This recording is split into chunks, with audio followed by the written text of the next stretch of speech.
Yeah, this game actually does have a plot. It's a very obscure plot because a lot of people don't even really like notice it. Usually they go right into the game or they don't read the manual. Because back then, remember the manual was like a big thing. They'd always put like the story in the manual and shit. But Mm-hmm. there is indeed a plot to Crash Bandyman, the my favorite Australian animal. Okay, I'm gonna have to wait. Yeah, it's one of those things where you have to wait like 10 seconds for it to actually like go to the cutscene. But basically, the plot of Crash Bandicoot is the evil Doctor Neocortex. He's kind of like Doctor Eggman, but like a midget. Um, Like a midget. yeah, he's like a midget. So he decides that there's a lot of powerful animals in Australia, which I mean he's not wrong. You know, there's like fucking tigers and shit there. I just heard boop boop boop boop boop.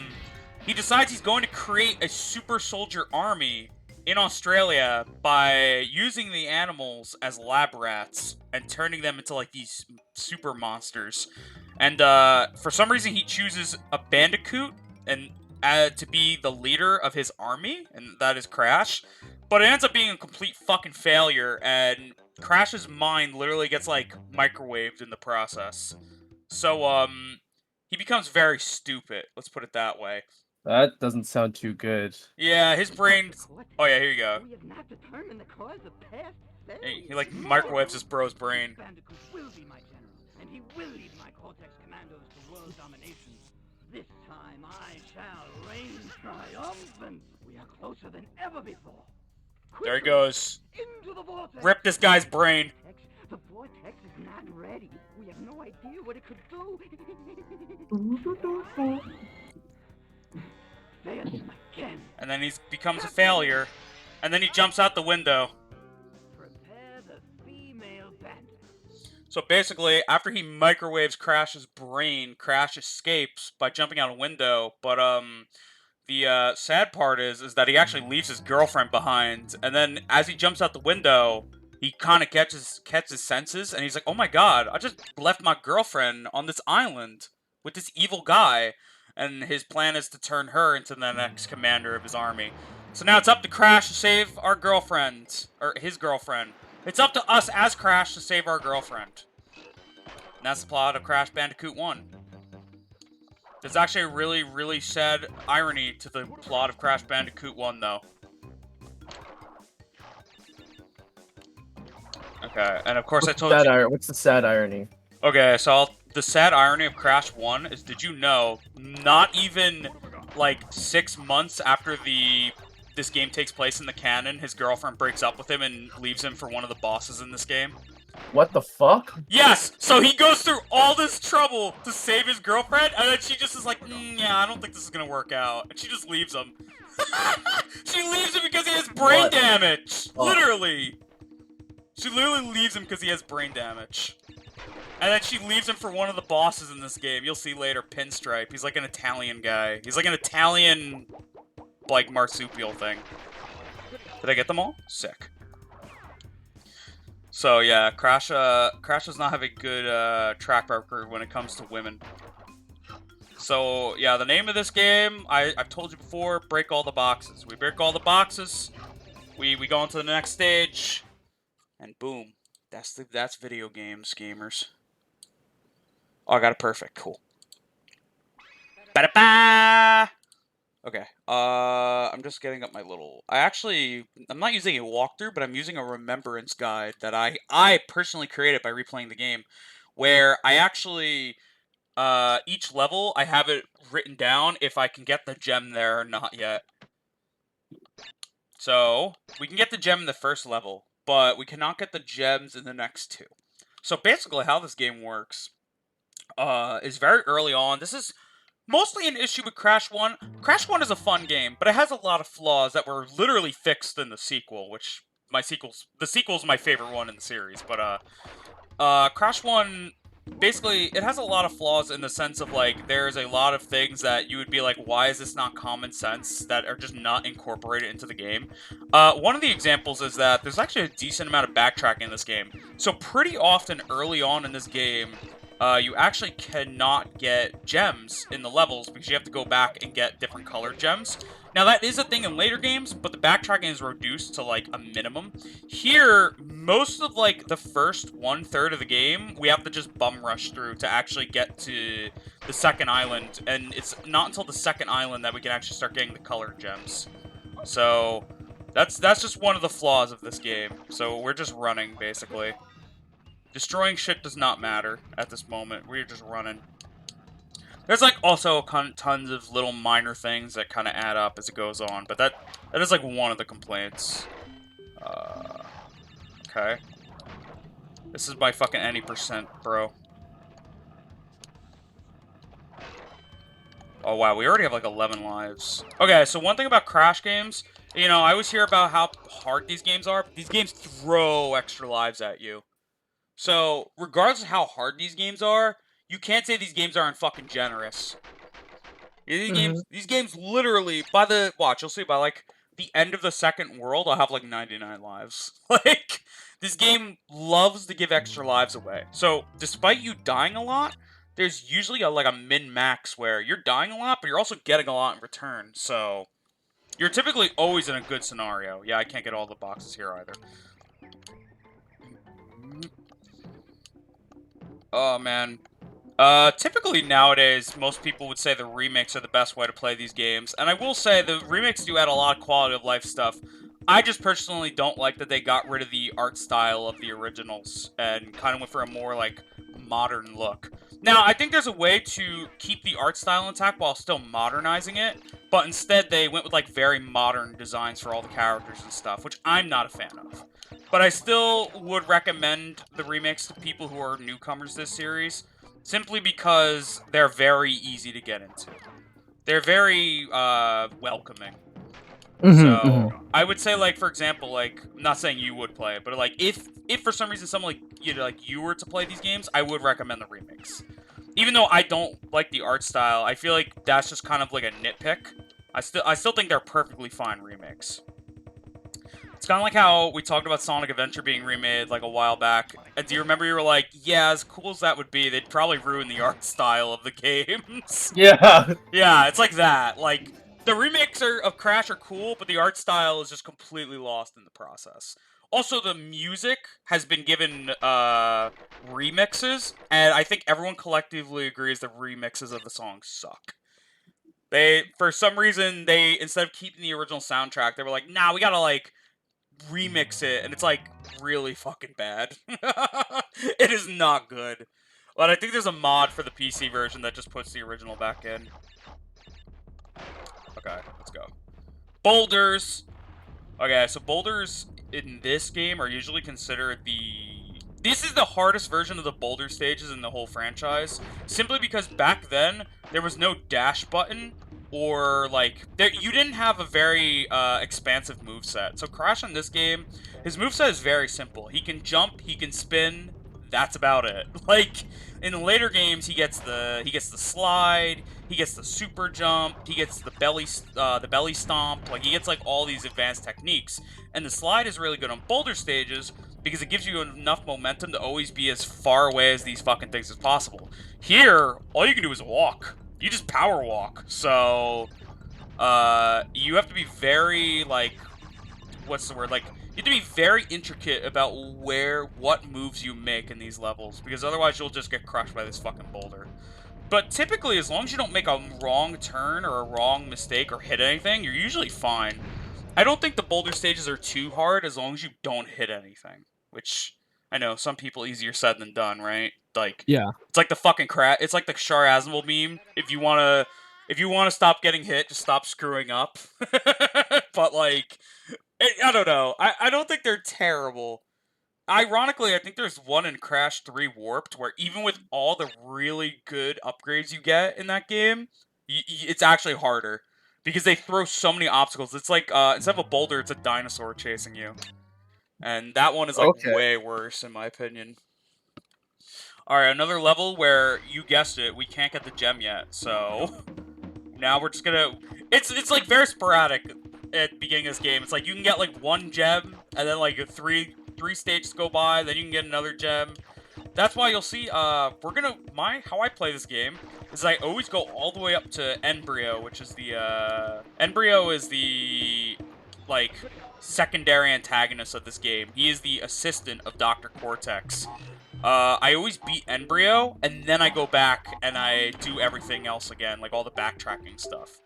Because right after you beat Embryo, you go basically you're going right to Cortex. So I just do it all right before the final boss. So, you'll see. We'll just go all the way back after this. After we beat that later on. That probably won't be until, like, fucking 2 hours into this run, but... Okay, come on, snap. Thank you.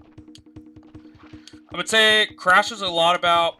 Sometimes it's obviously outside of the puzzle aspect of getting all the boxes. It is also, a lot of the time, about patience and timing. So, sometimes you really want to bum rush something. But the game knows you want to, and it punishes you because of that. So sometimes you have to kind of take a step back and go, is this the right decision? And 9 times out of 10, it's 9 times out of 10 is not the right decision to just go forward without thinking. But that's kind of like what I enjoy about Crash games. Crash games kind of test your... I wouldn't say they're the hardest platformers out of, like, pure obstacles. More so about testing your patience and timing. Because a lot of the times the obstacles aren't super hard. You just have to be patient and really think about how you want to approach it, you know? It's not like Mega Man where everything's going by so quickly, so fast that you have to make rash decisions like on a dime. I would say Crash is actually pretty nice in the sense of like letting you take tame. Yeah, pretty tame and letting you take a step back, you know? It's like, oh, like, I want to take a breather and think this through. Like, these games usually heavily reward that, so... Unless you're, like, fucking, like, Slippery Climb, but, like, you know, that Slippery Climb is, like, we talked about that the other day, how that's, like, the most notorious level in this game. We have to, like, you have to climb all the way up the fucking tower with all the rain and shit. I always thought it was funny that even you knew that level, and you've never played these games. And Slippery Climb's pretty infamous. There was a harder version called Stormy Ascent that they actually cut from the game, which I think is pretty funny. It was so bad that they just cut it. They actually brought it back as DLC for the remake, though. Alright, first boss done. Yee-haw! I don't know if that was supposed to be his catchphrase at some point in development, but this is the only game he goes yee-haw. I kind of miss it, though. I kind of like yee-haw. It's so dumb that it fits. They always say yeehaw, but they never ask ha yee. Oh man, I saw on my recommended Callie with her cowboy outfit, like streaming, and like, that outfit, I just can't not think of it now, thanks to you and the internet. Mostly because of you, I didn't even know it was a thing until you told me. So thank you for that mental image, Babu. No problem.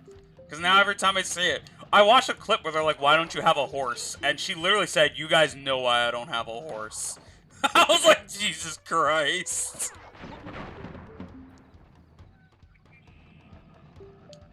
Okay.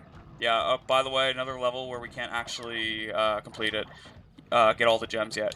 One thing I like about Crash 1, in comparison to even the other games like Crash 2, my favorite game, is Crash 1 has a consistency to its overall level layout structures. What I mean by that is, because the game Crash escapes all the way back to, like, the beginning of these islands in Australia, it's very foresty, very rainforest-esque, but as we go further back to Cortex's castle, like, more and more machinery are, like, put into the design of the levels, and I really like that. There's, like, a actual consistency between the level layouts and shit.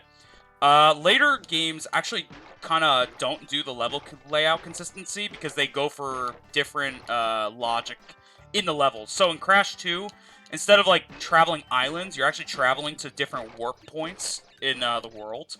So it makes sense why you aren't going from like consistent levels because you're literally warping around the entire world. And then in Crash 3, you're warping through time. So it's like a bunch of different time periods, like you know, like, what's the word? Like, one will be in, like, Rome, I fucking died. One will be in, like, Rome, one will be in, like, okay, what would you say, what's, like, the time period of the Prince of Persia games? Is there, like, a name for that time period? You know Prince of Persia? Yeah. Yeah, is there like a time period for like that specific kind of game? I'm sure there is, but I don't know what it is. Okay, like that's one of the time periods, like that, like all that stuff. So that's kind of the plot of the 5th game. And then the 4th game is a racing game, so yeah, it's just a bunch of go-kart tracks. Yes, believe it or not, the fucking Crash Team Racing is a canon game and has a plot. I know. Fucking who could imagine? Yeah. Okay, let's ride this hog. I know you liked seeing me ride this hog last night. Look, he even winks his eyes. He knows what he's doing.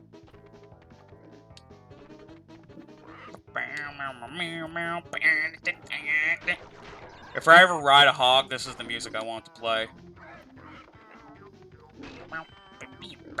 It's so fucking stupid.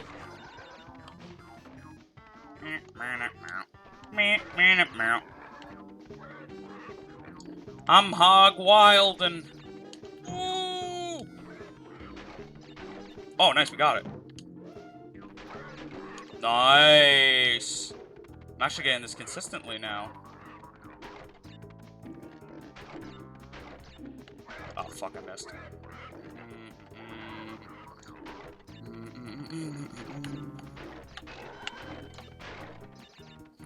Okay, after this level, I'm going to explain another flaw of this game in comparison to the sequels. Okay, I think we're fine. Also, it's okay if you don't answer back, just consider it like me just rambling. So another flaw of this game, and why I actually will end up using save states specifically for this game, is because in Crash 1, essentially, you have to, so, you know the logic is you have to get all the boxes in a level to get the gem. How this game works is if you die, the game actually does not remember all the boxes you got prior to your death. Even if you got a checkpoint, doesn't remember. So, if you die, you lose all the boxes and lose literally all your progress. Meaning that at that point it's a dead run, you have to restart the entire level. That was a major complaint of Crash 1, because a lot of players felt like, why do I have to perfect run the entire level with all the boxes just to get my gem? So they fixed that in the 2nd game. In the 2nd game, it actually remembers all the boxes you got up to your previous checkpoint, which is way more manageable, because if you die, at least you don't have to get literally all the boxes again. And sometimes it's just impossible to get back to an earlier point in the level, so you're better off just starting the level over, which is very annoying. So for this, I don't mind using save states. I feel like everybody I know does it for this game. I usually go by a logic of I only use save states at checkpoints, because that's how it works in the other games. So that's typically how I do it. Otherwise, if we die, we die. And we won't always use this logic, because obviously this game in particular has a lot of moments where we can't get the gem right away anyway. But like for levels where we can get the gem at that moment, we're just gonna do that. This would be what's up? This is a Naughty Dog game, right? Yep, this was the first ever Naughty Dog game. This was the game that put Naughty Dog on the map. So how come Naughty Dog stopped doing games like this? Like platformers? So it's actually... Well, just like cartoony stuff like this too. Like I guess they did like Ratchet and Jack, right? So yeah, so essentially what happened was back then, I actually really like the history of Naughty Dog. Mark Cerny, who was part of Sega of America for a very long time, he worked on Sonic 2. He was the main American director of Sonic 2. After Sega started to kind of go under in the late 90s because they were just, being like completely like kind of pushed out of the competition, Sony came to Mark Cerny and said, hey, we know you were very successful in like the creation of Sonic 2 and yada yada. We want to start our own game console. What if, we hired you with, what if we hired you guys to make our mascot? And essentially, they had a deal. Sony had a deal with Universal, which is really funny that it was Universal. Essentially, because Sony was like not big in the game industry at the time, Universal actually pretty much like rented out an entire studio to them just so they could have like places for their developers to work on games and stuff. So in a co-collaboration, uh, Sony and Universal created the Naughty Dog team. And the Naughty Hmm. Dog team was pioneered by Mark Cerny. Mark Cerny would then hire Andy Gavin and Jason Rubin, and those two would essentially become the brainchild for Crash Bandicoot. So Andy Gavin and Jason Rubin were heavily inspired by like Mario and Sonic. That's mostly was like they really loved platformers. So at the time, they wanted to create. If they thought, well, if we're gonna make a mascot for this new PlayStation system, it has to be a platformer. That was the biggest genre at the time in the 90s. So they ended up inventing Crash after a lot of like failed attempts at different character designs. And Universal was totally on board. They liked Crash. They thought, well, this guy's definitely someone we could use at our theme park. He looks mascotty, you know. They also were going to make a Crash Bandicoot cartoon, but that kind of fell under. Obviously, Sony was on board. They saw how successful this game was, and the Crash Bandicoot franchise being a hit after the first game would go on for a while under Andy Gavin and Jason Rubin. 2, Warped, and Team Racing were all Crash games, but then after that, in a very odd decision, they actually decided they were done making Crash games.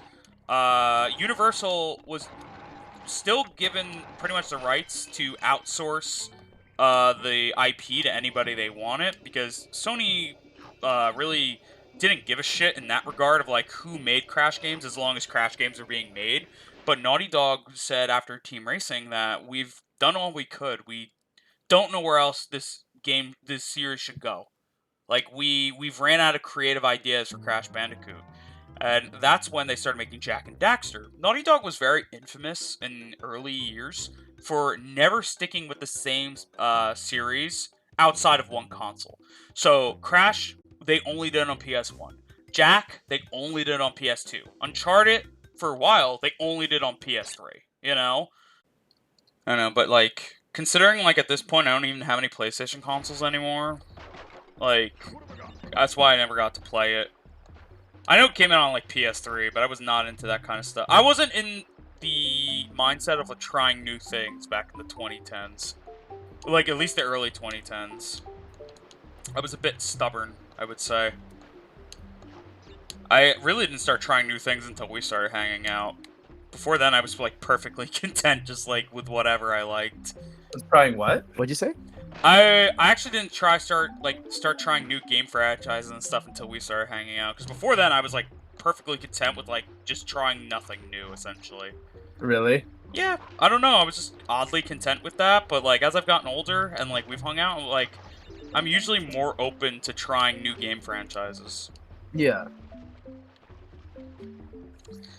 Your issue with Uncharted 3 really needed context as the main team working on 3 got sent in to work. Oh yeah, I heard that, yeah. Uncharted 3, like, the team got split so they could work on Last of Us, and I know that, like, heavily kind of butchered development for Uncharted 3. Yeah, I remember that. That was, like, really unfortunate. Which I know that's, like, a reason, like, some people don't like that game, because it just feels very unfinished.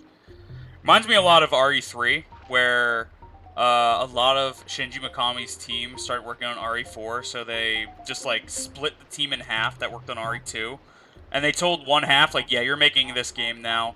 And RE3 wasn't even supposed to be a mainline title; it was supposed to be a spin-off starring Jill. But then, because of how similar it was to the last 2 games, Capcom was like, yeah, just make it a numbered title.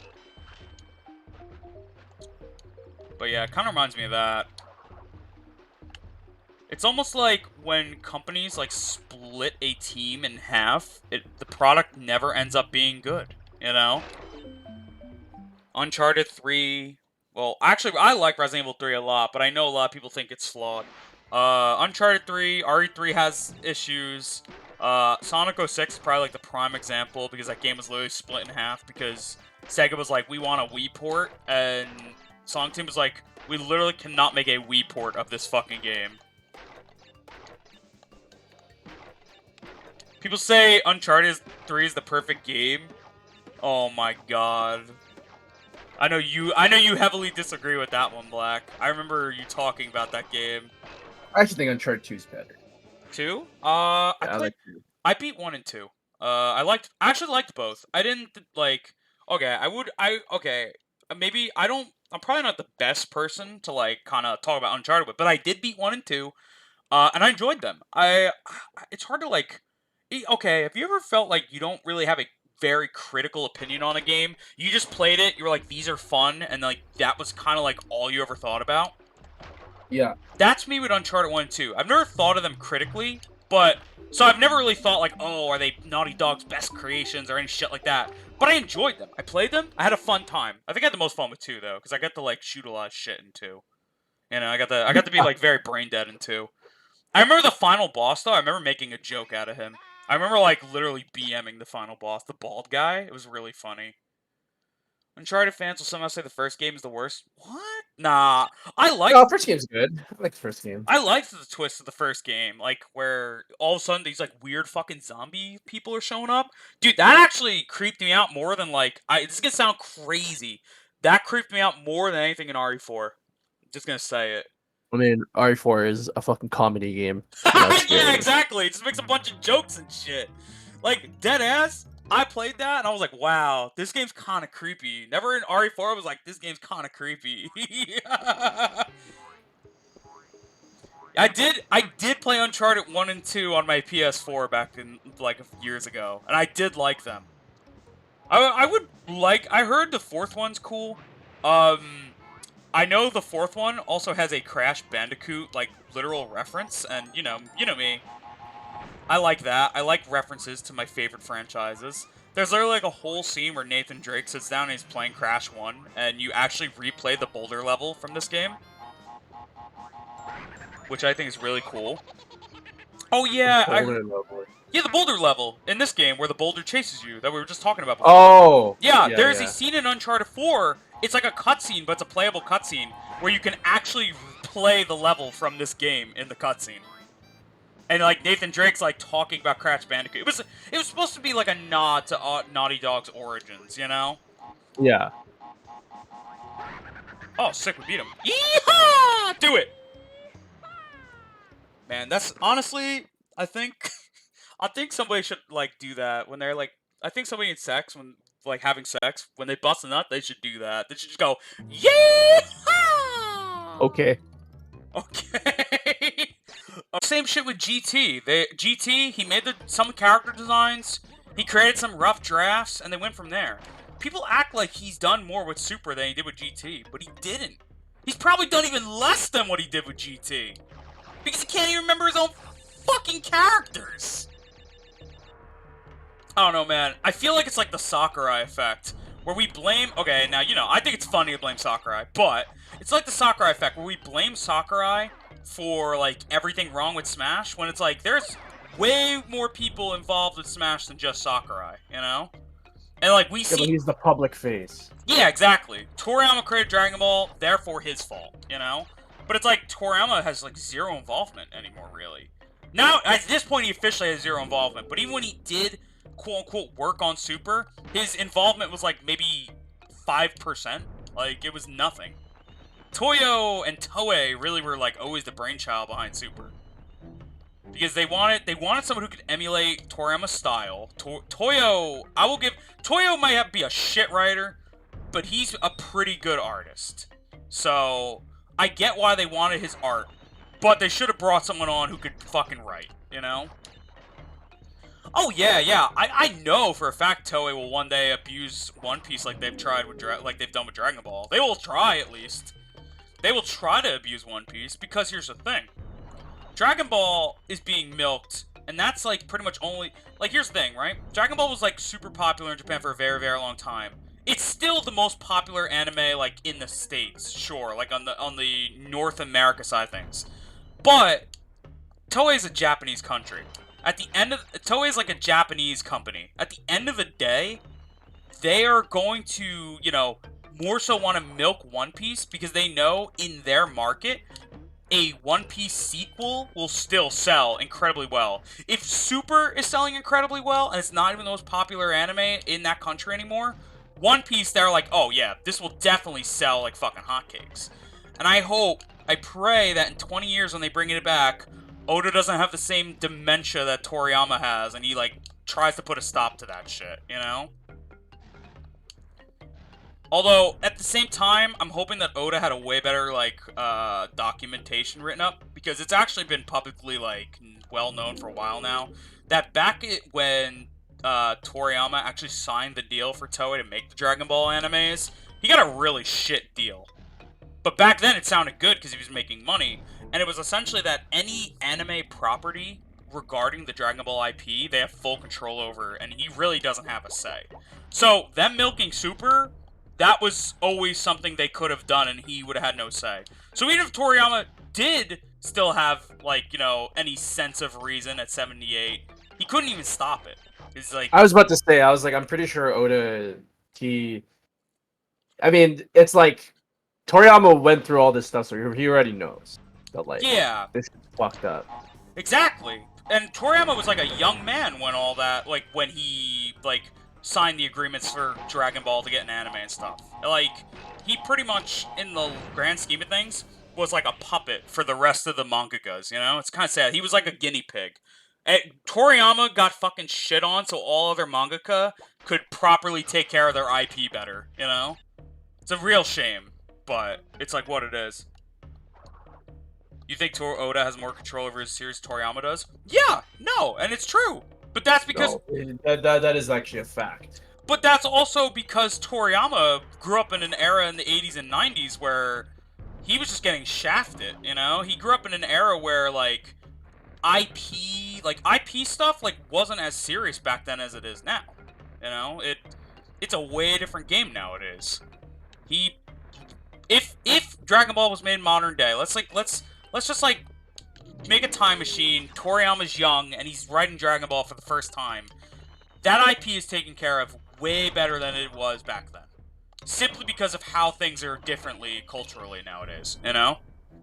And that's why Oda has so much control. Oda has so much control because of just the advancements, like, kind of, I hate to use the word society, but, like, you know, society's made in, like, intellectual properties and, like, copyright-related shit. It's a shame, you know, it's sad that, like, Toriyama got fucked, but, like, at the same time, we know that Dragon Ball Super isn't canon to his original vision from when he was younger, so, like, I can just blissfully ignore it, you know? Like, I don't even have to acknowledge its existence. Because at the end of the day, the manga was its own separate thing that Toriyama made in his prime, and I'm happy with that. I'm fine with that. Like, people, even when I was younger, before Super, you know, yeah, GT was obviously a thing, but, like, before Super, people felt like we need a continuation of Dragon Ball. And I felt like I was the only kid that was, like, content with how it ended. I was like, no. Like, a story needs to end at some point. A story doesn't need to go on forever, you know? And I was fine with saying goodbye to Goku and Vegeta and them. Because their story was done. It's not like when Toriyama ended Dragon Ball, there was nothing left that needed to be explained. He wrapped it up. There was no loose ends. Okay, Goku was going on his mentor arc ever since, like, the Cell Saga, where he was training Gohan. And then, Gohan wanted to be a scholar instead, so he took the reincarnation of Buu and he goes off to train him to be the next, like, savior of the universe or whatever. Like, the next protector of Earth. And that's fine. And outside of that, Goku gets a fun challenge, because Goku loves, making new rivals, and he loves fighting. But at the same time, he's creating a new protector for when his time, comes, where he's done. Like, where he inevitably dies. And that's fine. I was fine with that conclusion. I didn't need to see Oob's journey. I feel like people, miss the point of that. Oob's journey wasn't meant to be seen. Oob's journey was supposed to be a moral, life goes on, Like, this is how the story will kind of repeat itself, and Oob will go on the same adventures like Goku once did. If you want to see Oob's journey, just reread Dragon Ball, it's gonna be almost like very similar vibes. That's basically what it would have been. And that's kind of what Toriyama was trying to put back then. It's just, I don't know. Just like fake sport fans spewing straight mumbo jumbo. What, with them? Like, with that kind of shit? It's like, Yeah, Yu Yu Hakusho. People don't remember that the original manga got cancelled. Yeah, it's true. Like, Toriyama was perfectly content when the series ended. People. Yeah. I do. Bleach is like definitely. Well, again, Bleach is like part of that generation, like Naruto and One Piece. You know, those guys are younger than Toriyama, so those guys grew up in an era that was handled differently from his, I would say. I would say so, yeah. I mean, Toriyama literally, like, wrote his first fucking manga in, like, 78, you know?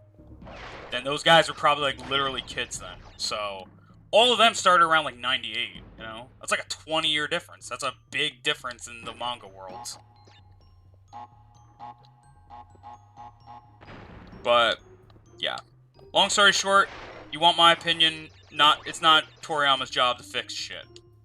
Because that guy literally said he was done with it. And I'm not gonna castrate a guy who literally wanted something to die 30 years ago. You know what I mean? That's all I'm gonna say. That's all I'm gonna say. That is, if I had to sum up my feeling, that's how I feel.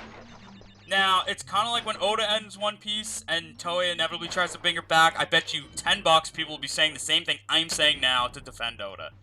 But since it's Toriyama, nobody wants to defend my old fucking senile man. Okay? So, somebody gotta do it. It's gonna be me.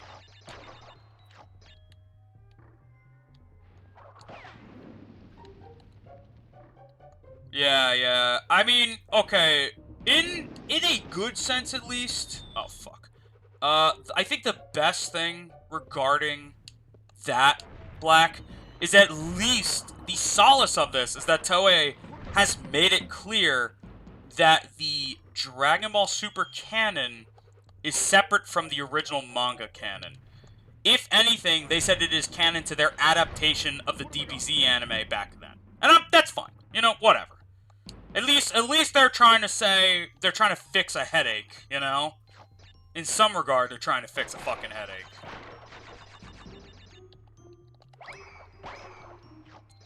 It's like, whatever. We already knew that the Z anime adaptation back then wasn't the most accurate. So, if Toei wants to say Super's accurate to our vision of Dragon Ball Z and not the manga, like, vision of it that Toriyama had, whatever. Cool, you know? That's fine. At least they're trying to, I guess, fix something. Like, they're kind of fixing a mess. So, whatever.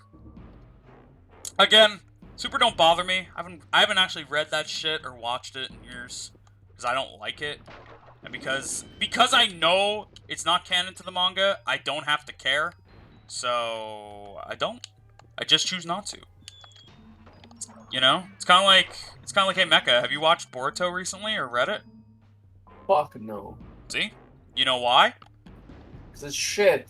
Because at the end of the day, the manga ended when it ended, and you don't have to fucking care about any sequels. Like, yo, is this like how if they ever make a fucking One Piece 2, you ask me if I read it, I'd be like, fuck no. Yeah, facts. I probably fucking won't. One Piece ended when it ended, you know? You don't need to continue One Piece. I feel like that'd be like actually the most whack shit if they made a One Piece. You mean clear the air and avoid getting called out later? Oh, you mean with fucking Toei saying it's canon to their anime and not the manga? You mean? Because in that case, yeah, that's literally what they did. They were like, let's clear the air, guys, so you can't fucking clown on us later. If you mean me though, then I don't know what I said. I'm sorry. But if you're talking about Toei, then yeah, that's literally what they did, bro. Okay, we got Temple. We got Temple Ruins done. Let's go to Road to Nowhere. Can we complete Road to Nowhere right now? I kind of feel like we can't. Classic PR handling. Yeah, exactly! Blame diversion. You know how it is, Black. You know how corporations are, man. Corporations will do anything to not look like a complete shitter in the eyes of the public.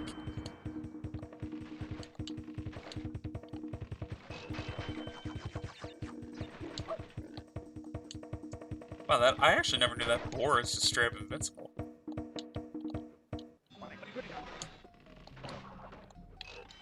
I feel like basketball is always fucked up like that, though. They always foul the guy that, like, retaliates, you know?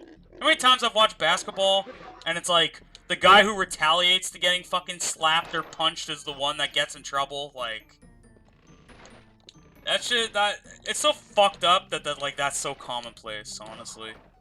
It's like how it be, but it shouldn't how it be. But yeah, Black, your D&D character. Mecca brought that up 40 minutes ago. And then I went on another tangent.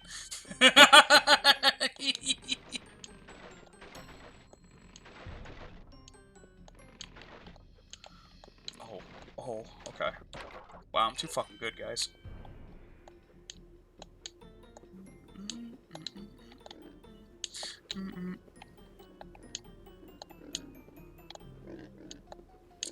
Fuck you, Boar. Fuck you.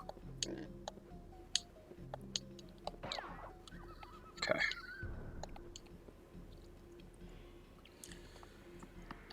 Yeah, I don't know, man. The NBA's like fucked up. I mean, it's kind of like any sport, though. It's very rare that I see the guy that should get actually rightfully accused get like accused, and it's usually the guy that retaliates that's the one that gets shit on. It's just, I don't know why that's such a common thing in sports, but it is. It's very unjust. It's very fucked up. Quite honestly, I don't know. I don't like it. I think it's hypocritical.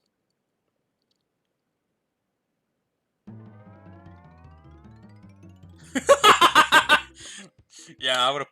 Man's got a big-ass head. God damn, bro.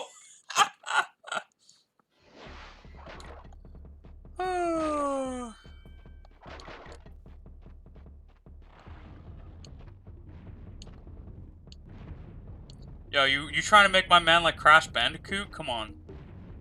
You want to give him the drain damage?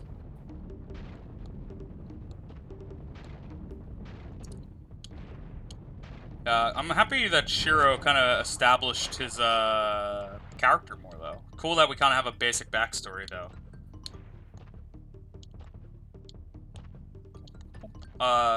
Honestly, I think at this point, the only ones that I really need like a backstory and kind of character for are you, Black, and Mahad. That's basically it, because otherwise, we're pretty good. Otherwise, we're set.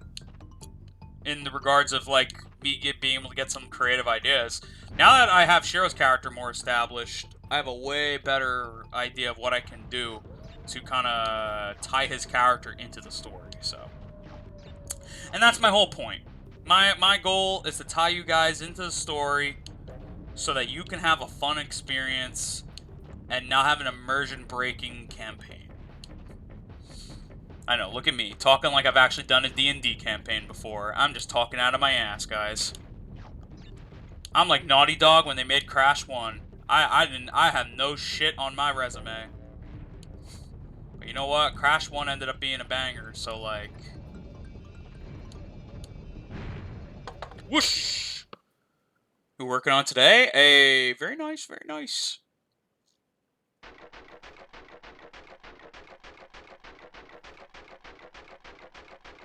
Yeah, by the way, I skipped Boulder Dash, getting the boxes, because again, we can't get the boxes in Boulder Dash yet, so. So instead, we do this. Okay, some dome piece.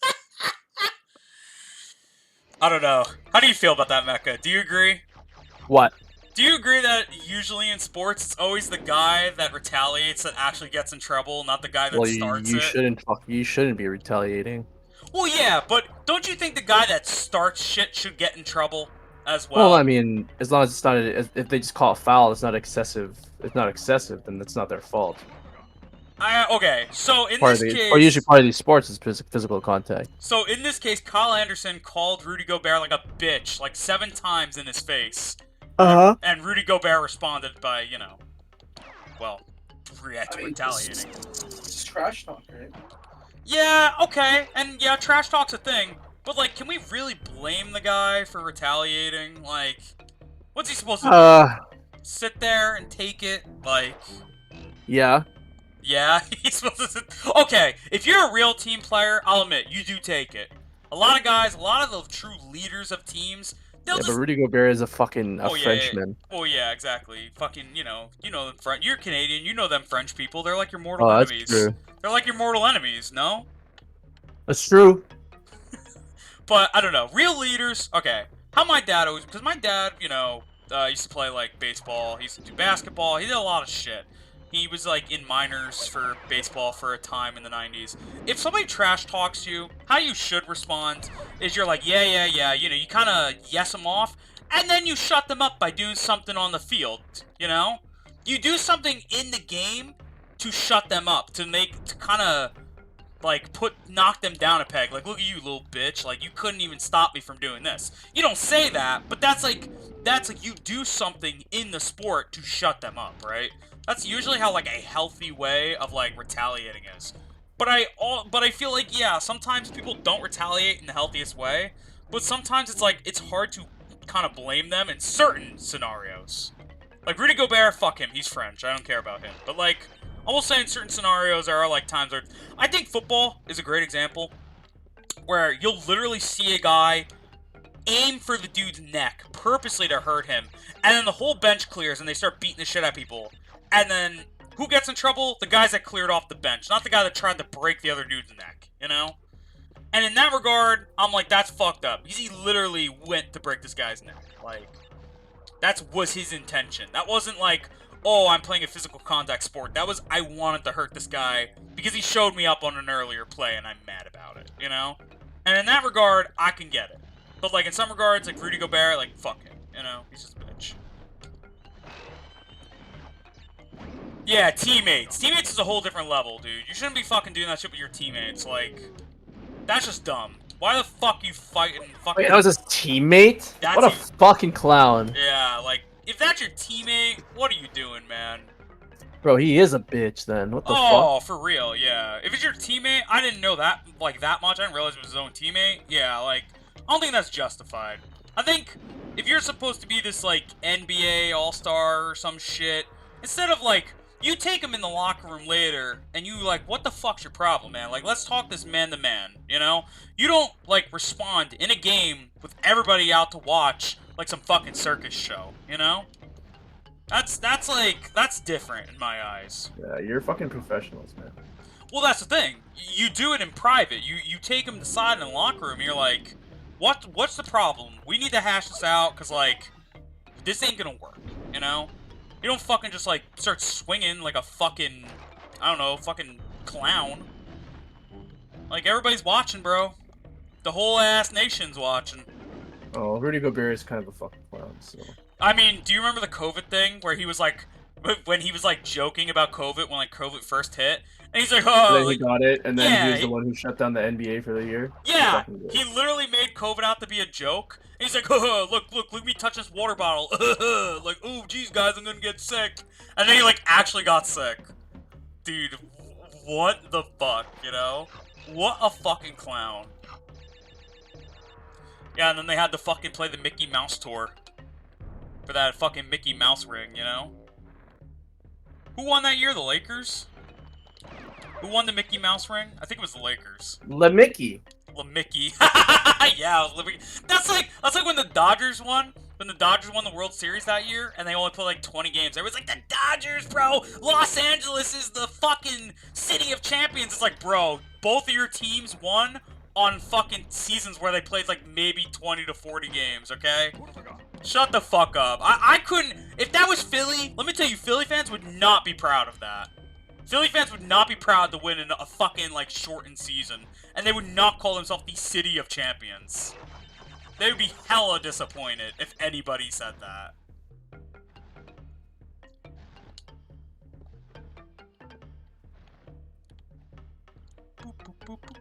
Fucking LA. Fucking city of fucking Mickey Mouse, bro. That's what fucking LA is. Bruce Bowen kicking someone in the face blatantly. No. Black, if you think Philly fans would yell, we take those, then that's not part... Honestly, here's the thing with Philly fans. The Philly fan culture is to complain about everything even when we win. We're never actually happy. So we would absolutely not be happy in that situation. We would literally bitch about that. Listen, man, anybody who does that, that's not a real Philly guy. Philly guys are like the most negative fucking fans I've ever. And I'm not saying this like to puff my chest out in pride. I'm just saying it. Well, New York fans are fucking like New York fans are different, right? Because when New York teams are losing, they act like sports don't exist. They don't talk about sports. They just pretend that sports are not a thing. When Philly teams are losing, Philly fans will just fucking rip into the team and just shit on every player. Like, that's just what Philly fans do. Knicks fans. Boy, they're Knicks fans? I know, that's fucked up. Your dad is a Knicks fan. He is. He is a Knicks fan. Oh, that's so fucking... I'm sorry. That's so wrong. It's fucked up. I don't know, man. That's Philly fans. Philly fans are always fucking negative. Let me tell you, right? Back in the day, when my dad went to a game with my mom, who was his girlfriend at the time, they won the game. They blew out the other team. It was Eagles-Bears. The Eagles blew out the Bears. I think it was like 50 to like fucking 7 or some shit.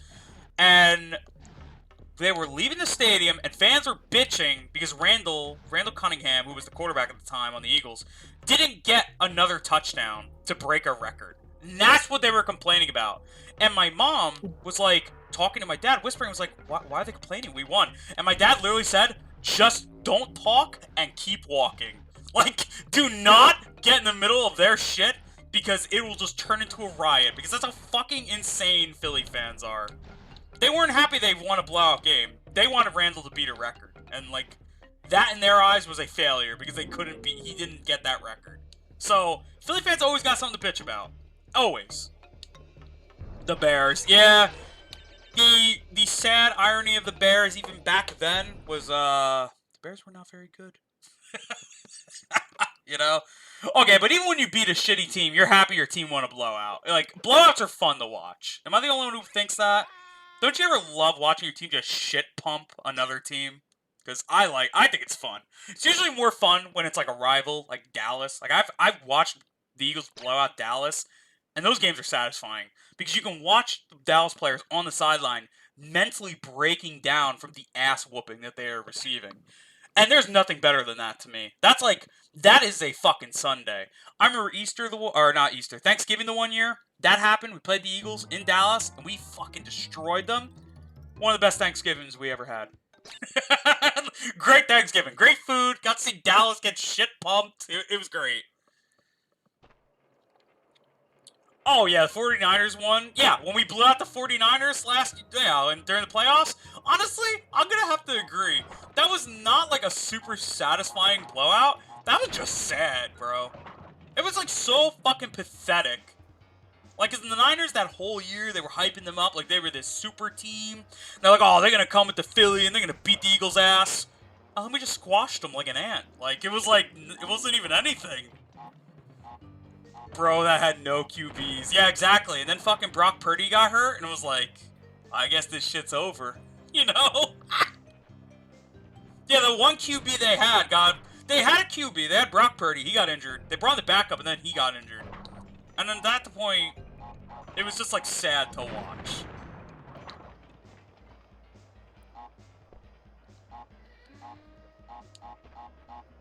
Oh, completely agree.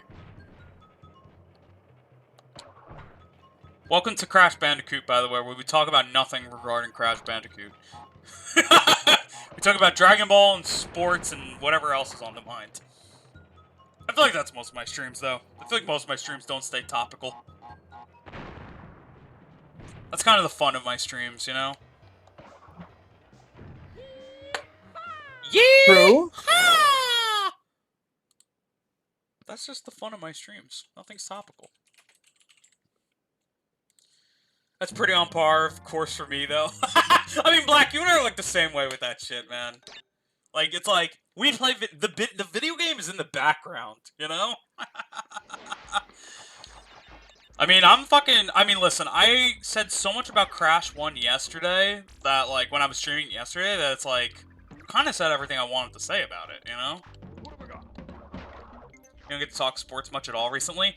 Dude, I was watching SportsCenter yesterday, and they were just clowning on the fact. They were like, dude, and I know you feel the same way. It's like, dude, why the fuck would the Ravens sign Odell when Lamar ain't even fucking certain yet, you know?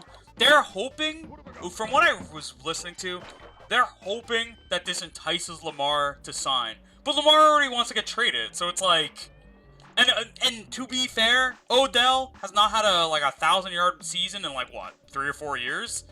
Bro is not what he used to be. So it's like they paid $18 million for a guy who's potentially washed up coming off an ACL tear, and they're like, Lamar, come back and play with us. Your receivers are Odell Beckham with arthritis and fucking Nelson Aguilar. It's like, I fucking would run, bro. No offense, I know it's your team, but like. Nelson Aguilar's fucking ass, dude. Yeah, he played well in that Super Bowl. I mean, and then he tore his ACL. It's like, I think with ACL injuries, right, you never know how the guy's gonna come back.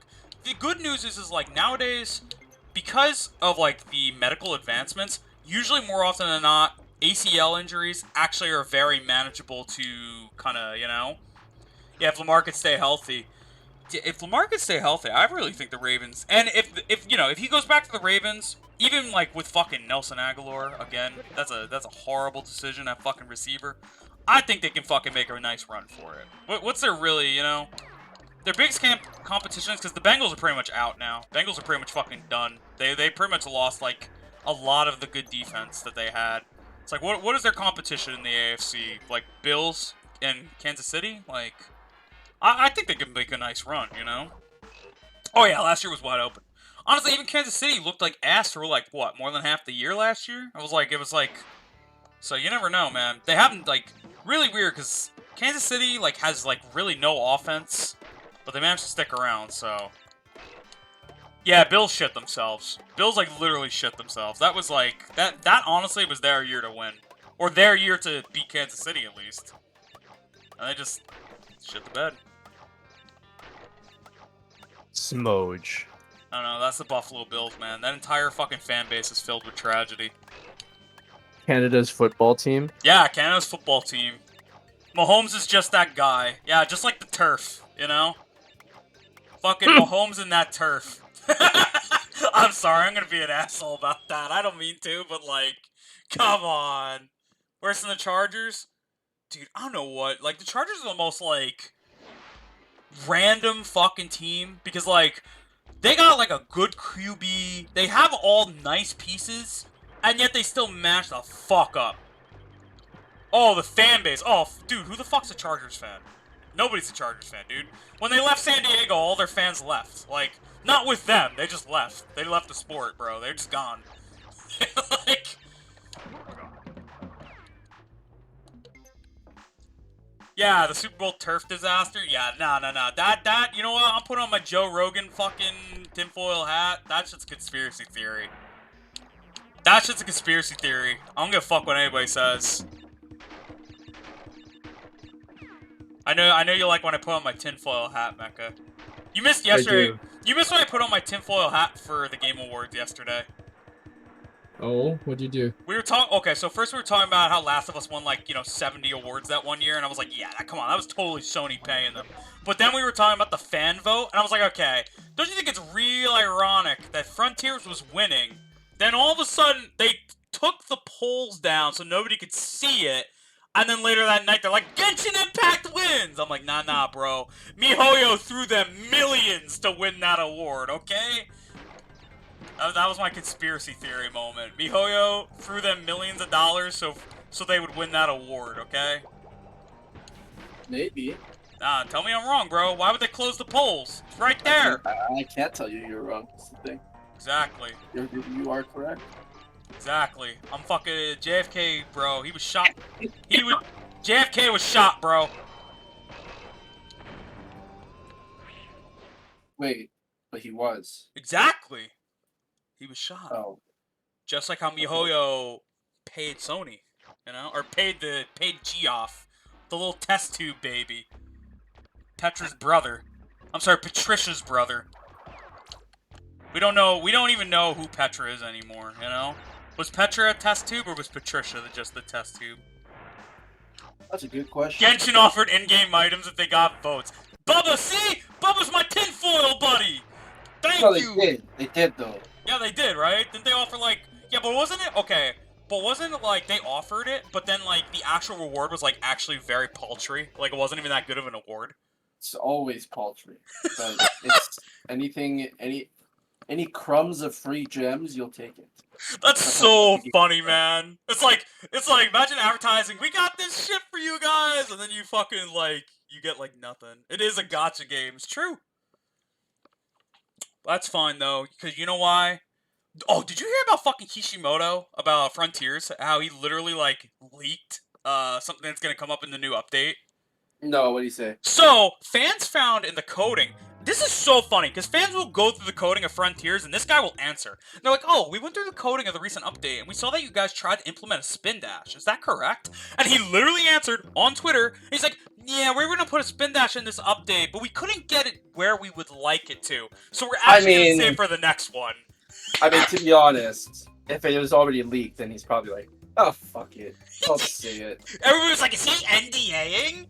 Dude, I'm like, dude, he's the director. He's like the lead of Sonic Team Next Izuka. I don't think they give a shit, you know?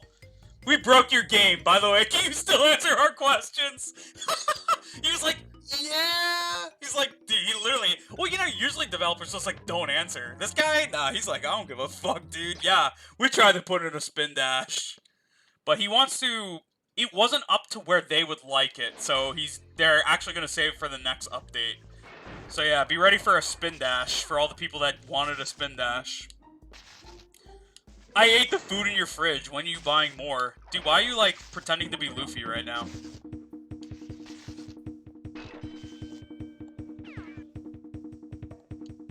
Luffy at fucking Rayleigh's place. Luffy, yeah, when he was just eating all his shit, I was like, look at this bro.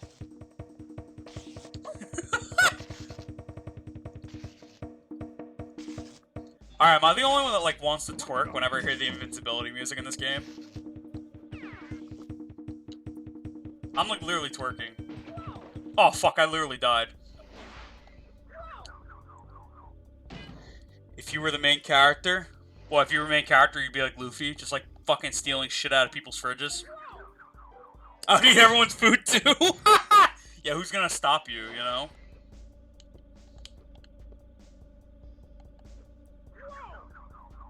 Oh, now I'm, like, literally getting dicked by this enemy. I shouldn't have fell before. It's because I was too distracted. I was, like, twerking my ass.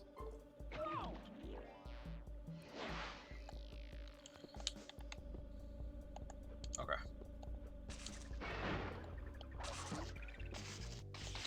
Fuck. Okay, this is cringe. This is fucking cringe, bro.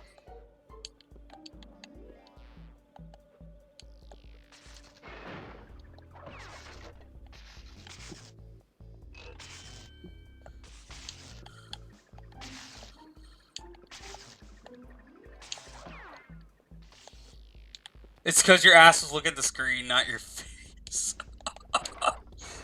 It's true.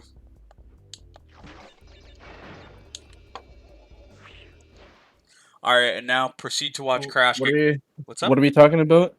Oh, I was twerking during the music in the game, and I died because I was too busy twerking instead of playing the game. Oh, that's true. Damn. Throwing it back. Damn, that's so valid. So valid, queen.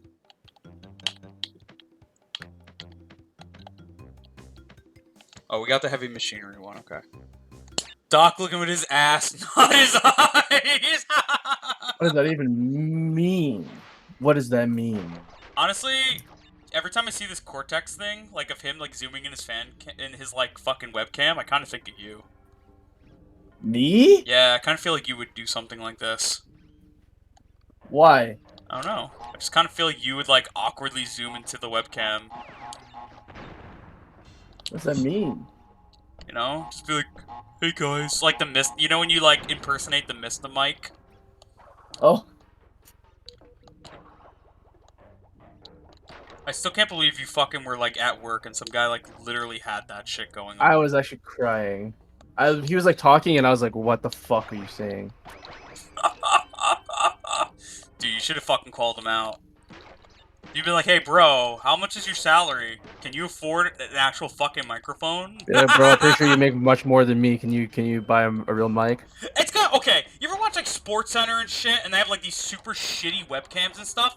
You guys are making so much cash. Why can't you guys get better fucking webcams? They're like webcam is like lagging and shit. Like they're like face and bodies like moving like 7 seconds after they say something. Like, dude, how much fucking money do you guys get? I know you're all like boomers because you're all like fucking 40 and shit, but like, you got kids? Get them to set up your fucking webcam. It's true.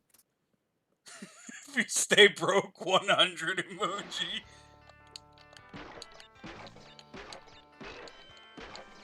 Boop, boop, boop. Whoosh. Want my shit mad blurry. Oblong. Yo, I haven't seen that show in a long time. The Oblongs. What a goofy ass show, honestly.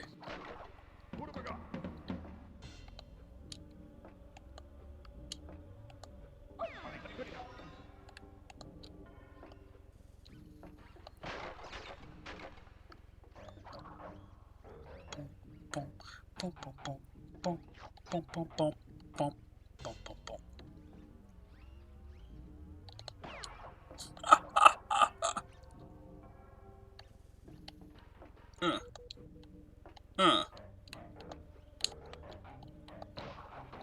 Okay. Thankfully, I am what the kids call a gamer. Oh, this is cringe. Okay. Whew. I don't know how I did that so cleanly.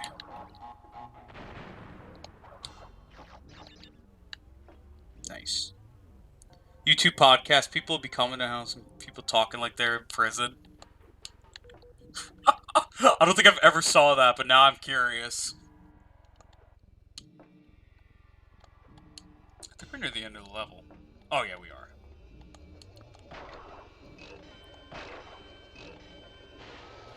Hopefully that's all the boxes and I didn't miss any. Whee! Yes. Send me a clip. Oh my god, please. Ba-da-ba!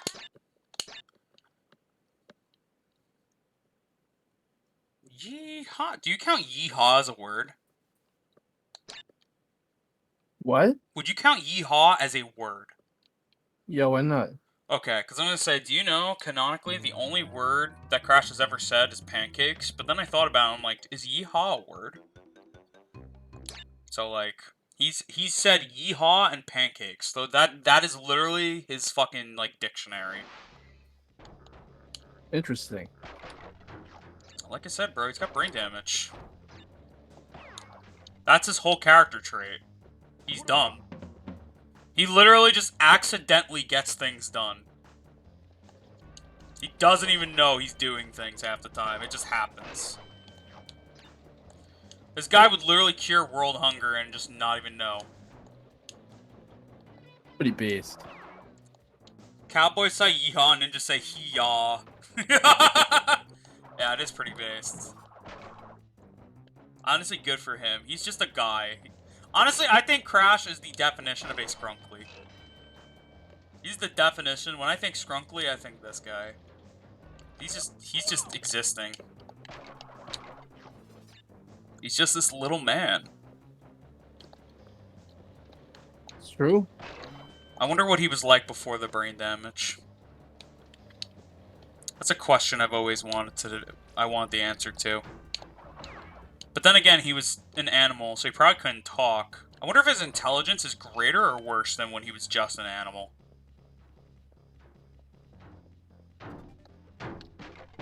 What do you think?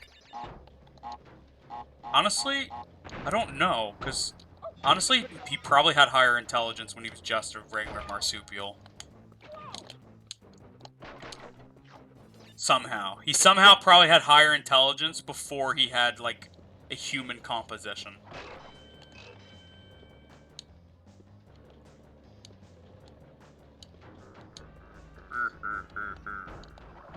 Alright, that boy.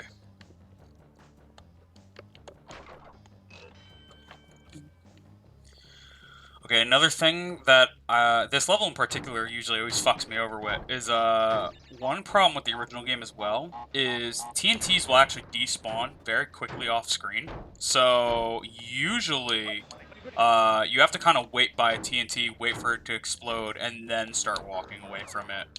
It's very kind of shitty, but that's like just one of the limitations the original game had. If you want that box requirement, you gotta wait.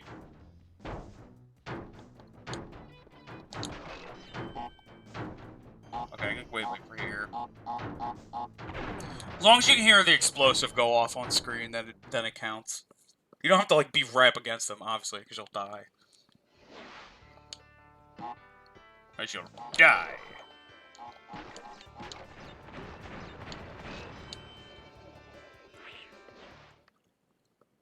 How much percentage we got? Oh, 61%. Nice.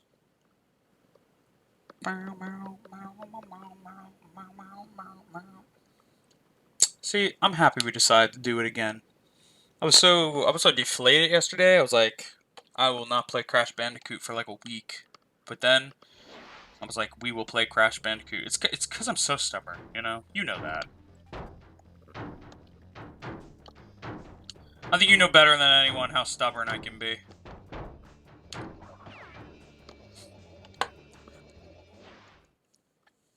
Alright, please tell me that was the bot. That was gem. Nice. That is the one fear of Crash games. Wondering if you got all the boxes or not. Although the first game literally makes you wait till you beat the level to tell you. The other games will tell you like right at the exit. It'll be like, oh, you didn't get it. So a little more butt clenching in the original.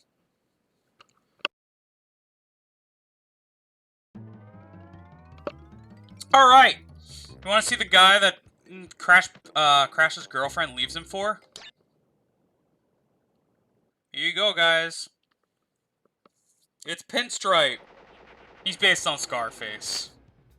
I don't know if that's obvious. He's pretty simple. He just... Every time he's not using his gun, you just hit him. And you just hide behind furniture and shit. He just doesn't hit you, so...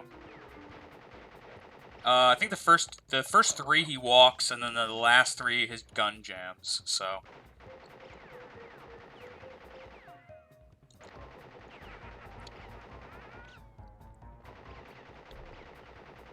And then gun jam.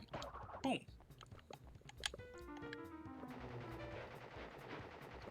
I don't know how he's not hitting us. This guy's got horrible aim.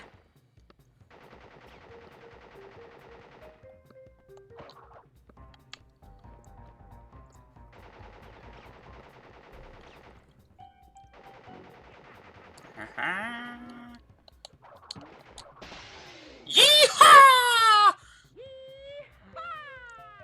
Damn, I didn't even hit him with the spin. I fucking jumped on his ass.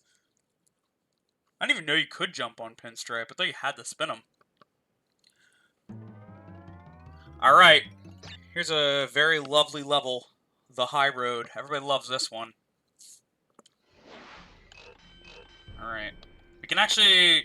So, the arguably 2 hardest levels to a lot of people in the game are going to be back-to-back, but we can also get the gems on them right away, so...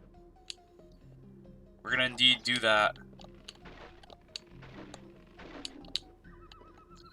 Oh, having an Aku Aku would have been pretty nice.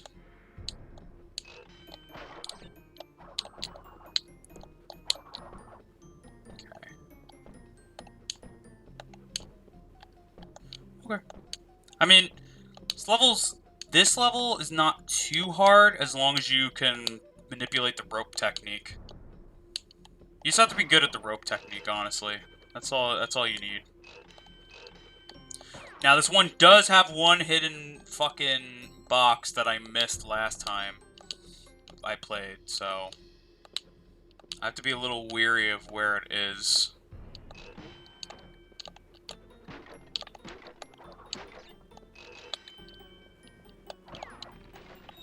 Oh, shit. I'm gonna leave that turtle alone.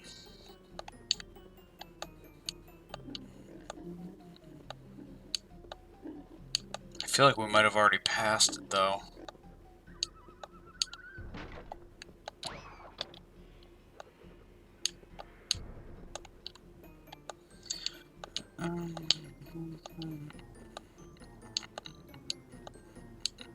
Oh no, there it is. Yeah, that one's hard to see out of vision.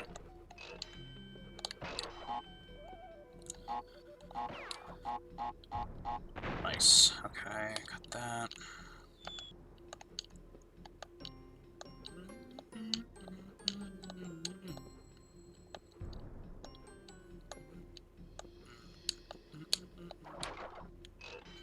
Nice. And bonus.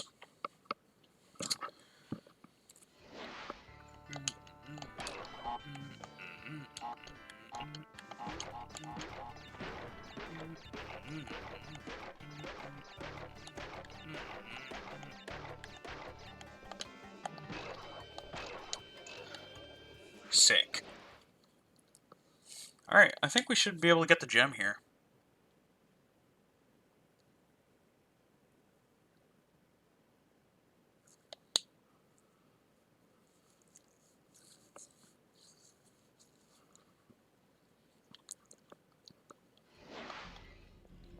Alright, let's try to get on this rope.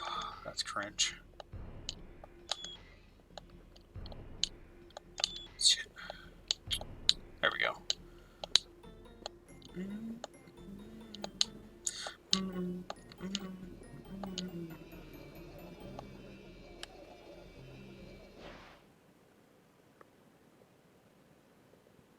Nice.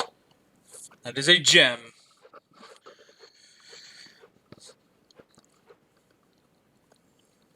Ba-da-ba!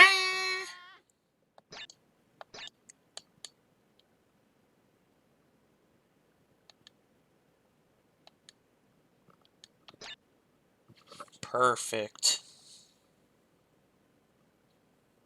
Now we get the red gem from Slippery Climb, which is considered arguably the hardest level in the game. I don't think it's the hardest. I think there is one way harder, but...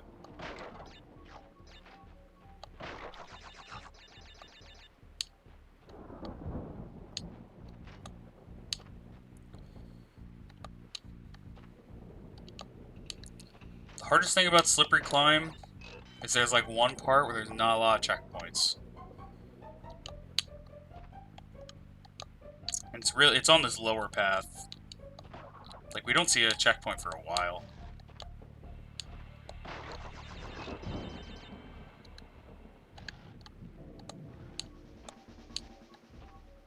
Okay. Nice. Oh, shit.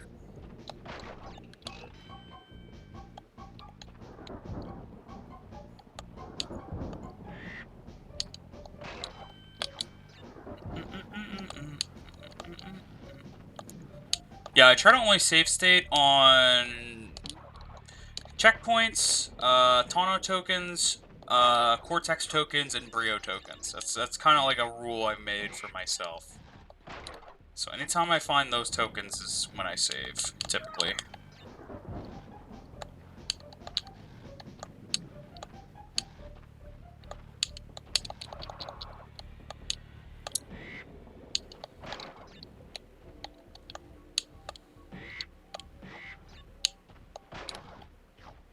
Okay, we gotta wait for this.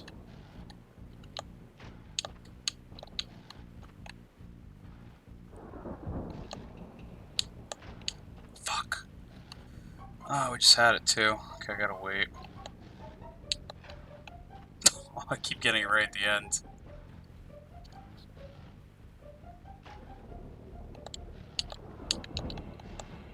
Damn! Too slow.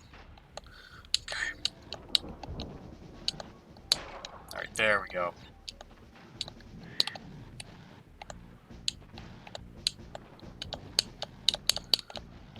Damn it! Oh, damn it. Okay, it's fine. Bim bim bim bim bim boom. Boom, boom, boom, boom, boom, boom, boom, boom.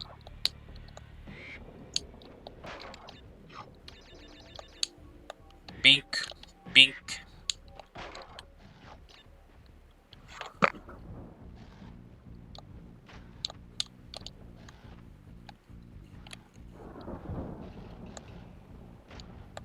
Nice. Good timing. Oh, that was almost not close. Oh, that was almost... Calm yourself. Calm your nerves. Okay. That's not good. Okay, yeah, I knew. I should have known I was gonna hit that spike. I should have just hard commit it.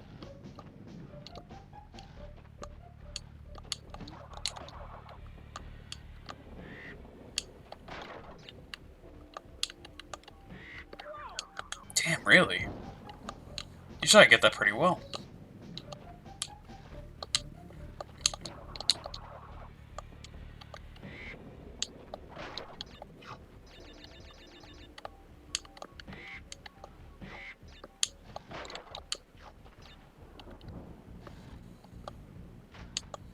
Okay.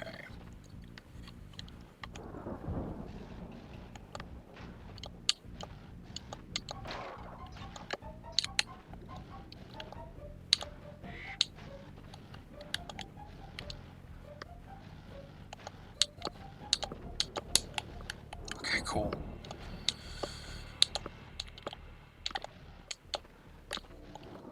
Nice, okay. Take me up!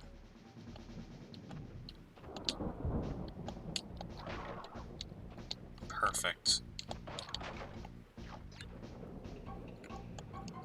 Boom, boom, boom.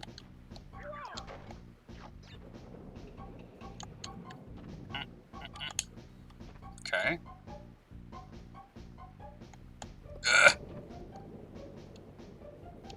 Ugh. Leap! Thank fuck. Get the fuck out of here, bitch.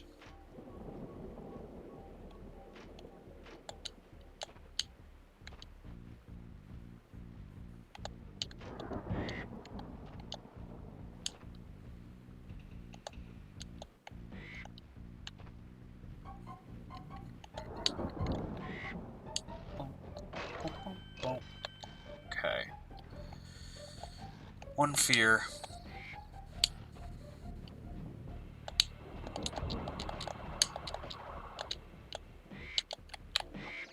Oh, finally.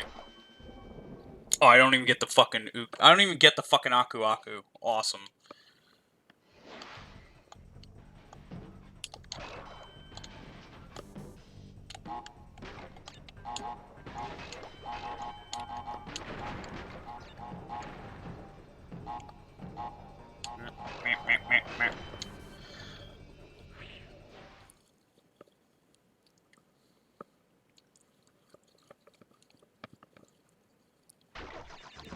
Oh, I do! I didn't know if he fucking stayed spawned or despawned. Oh, sick. Alright, well, that works out.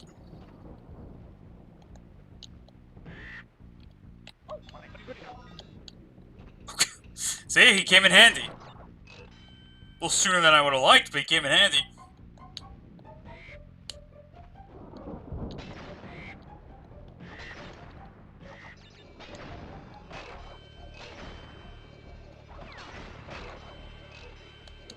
Alright. Hopefully that's all of them. Perfect.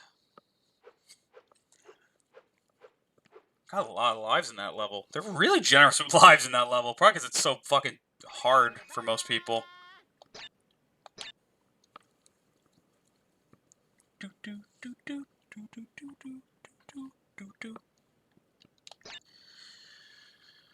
Okay. See? It all works out.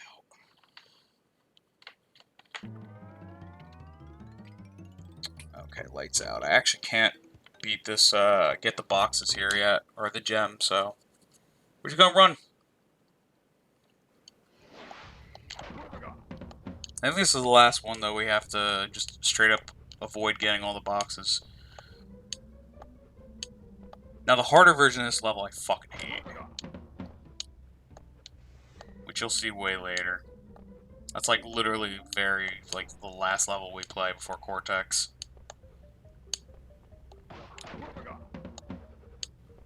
People fucking call fucking Slippery Climb hard. Fucking haven't played that shit.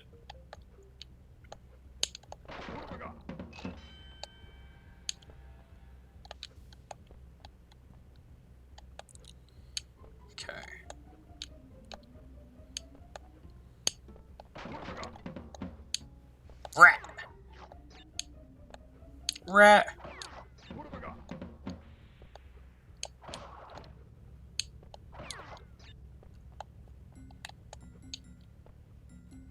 God, it's getting dark and I don't like it.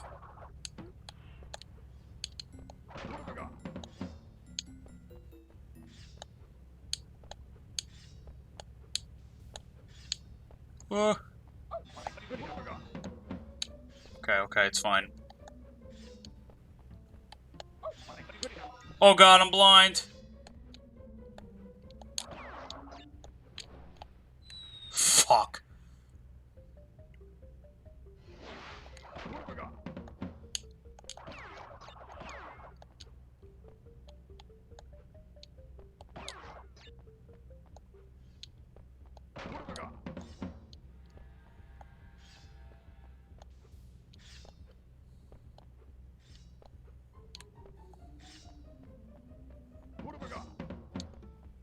Get that shit.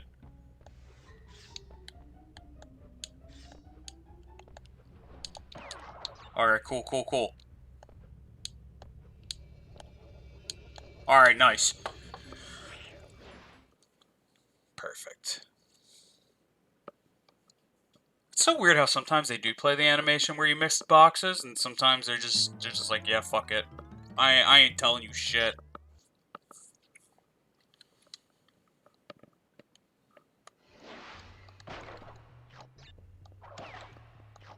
Alright, now here's where we get the other, Cortex key.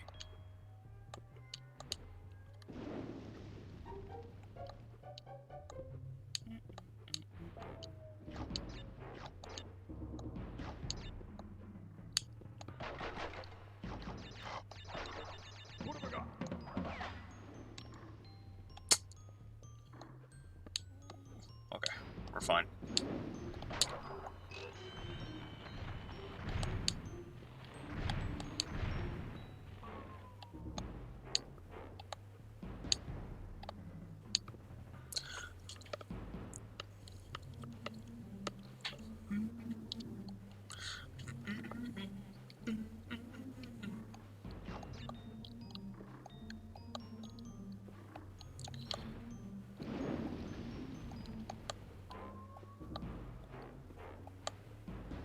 I always fucking get tricked into thinking that's gonna shoot out arrows, but it just doesn't.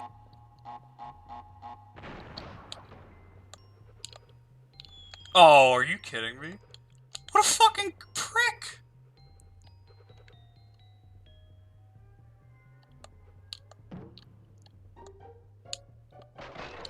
Okay.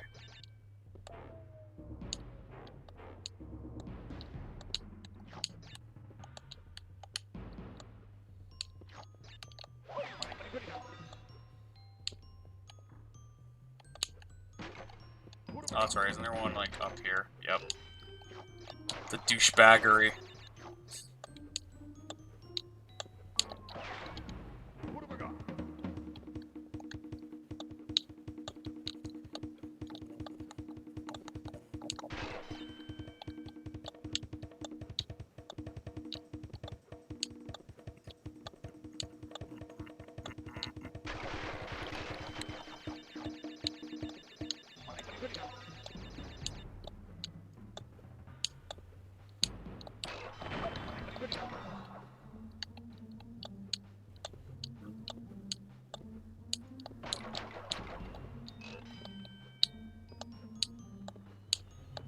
Okay.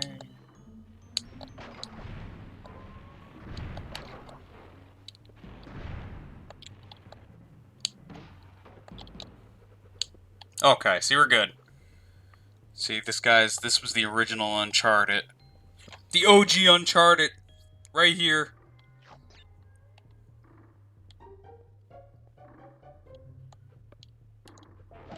Alright, now I know better this time. Okay. Just know that the Cortex head is in there. And that we can't fight this snake. Because if we fight the snake, he destroys the Cortex head. So we have to jump on him, not spin him.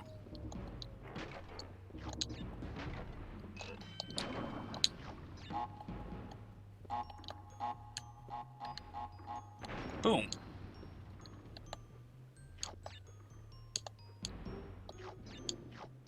There we go.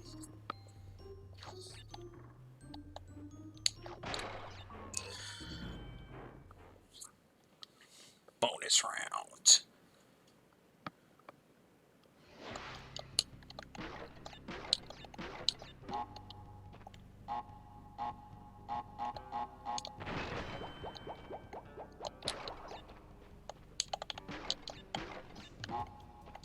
Bump, bump, bump, bump, bump, bump.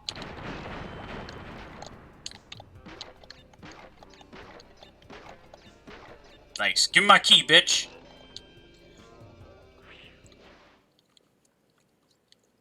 Alright, perfect. Boop, boop, boop, boop, boop, boop, boop, boop.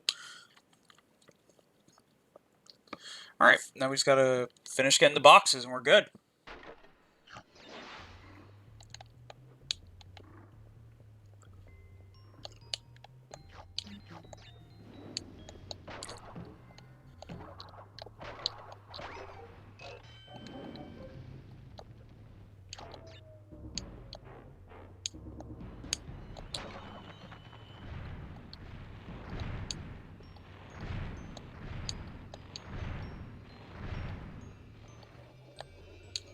Pog! Alright, tell me that was enough. Tell me I got them all. Yes!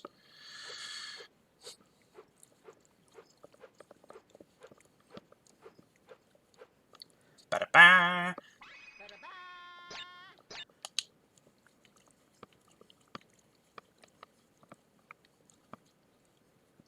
Alright! We're gaming! Alright, then we just do castle machinery, then we fight embryo, and then we do the lab, and then we do we go and revisit everything that we need to.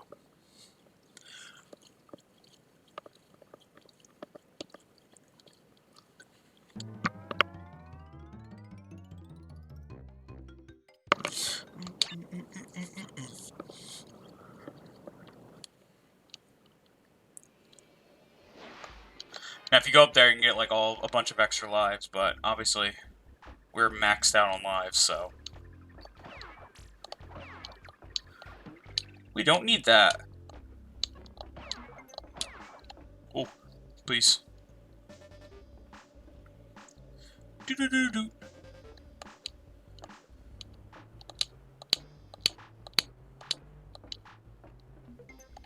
Let's go.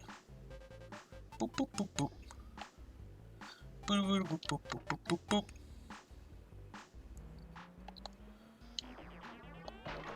What have we got?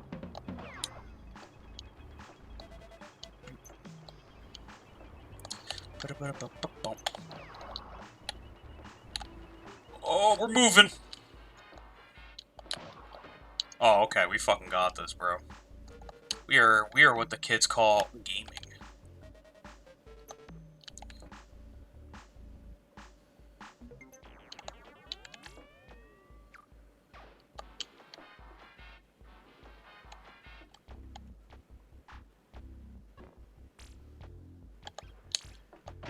Oh, okay.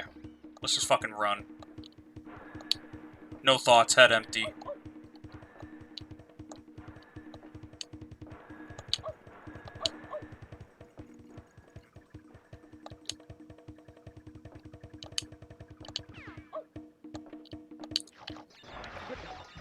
Okay, no boxes.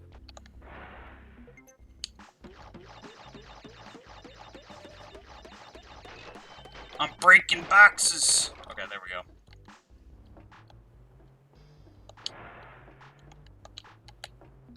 I forget if there's anything up there. No, okay, it's like literally just you can't go up there. I feel like it's supposed to damage you, but yeah. That's Crash in a nutshell, head empty. He's just... he's just living his life, you know? Thinking is just too much. Like, if you think, your life is less enjoyable. Yeah, life is all about just no thoughts, head empty. If you're always thinking about the future, then how can you experience the present, You know, how can you spirit the present if you fucking always think about the future? That's Crash.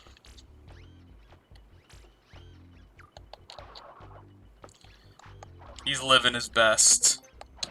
He's trying his best, you know? He's just like Goku. Exactly. Again, no thoughts. Head empty.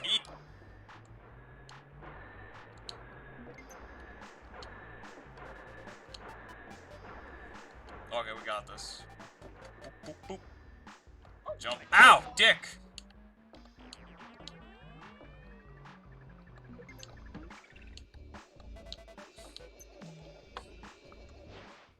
Boop, boop, boop. Alright, give me my gem.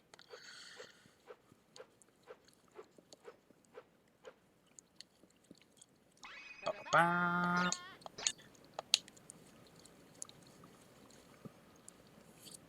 Is that supposed to be a food or something? I don't know, maybe we finish this up and we still have time. Maybe we'll, like, play Kakarot for, like, a bit.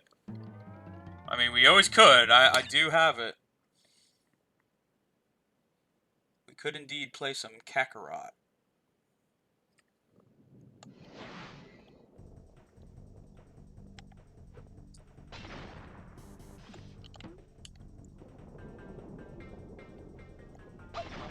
Yeah, my boy Goku was not the best at marriage proposals, but you know what? you gotta give him credit. He tried his best. Okay, now my boy's gonna fucking get jacked. Bruh.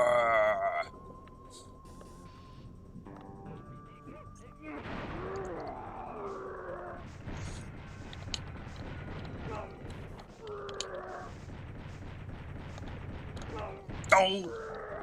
My bro fucking Homer Simpson does. Do! Yeehaw!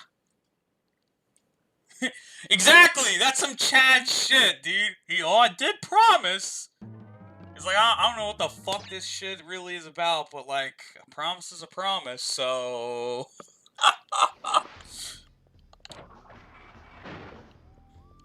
Yeah, DVC bridged. Oh, fuck.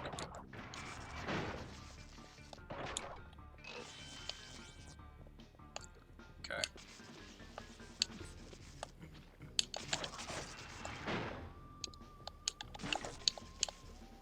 Alright, let's just, let that blow up.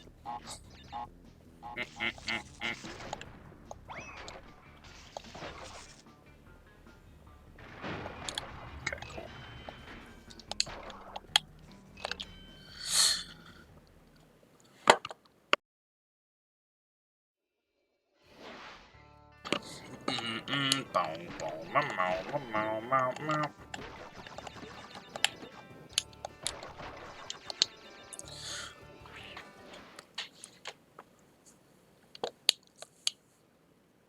Alright, so we'll beat this and then we'll go revisit everything.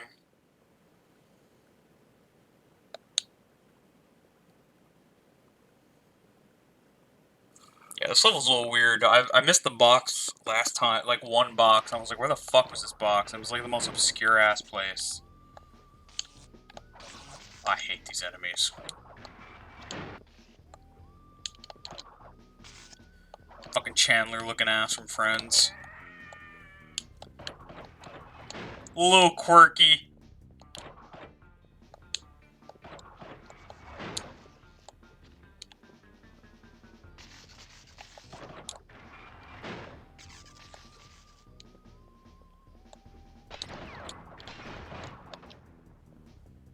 Oh my god. I'm gonna just vibe up here.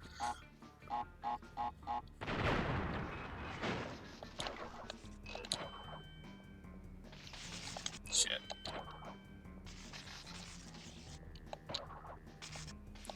Alright, come on, bro. He has the Wilhelm scream. Yeah!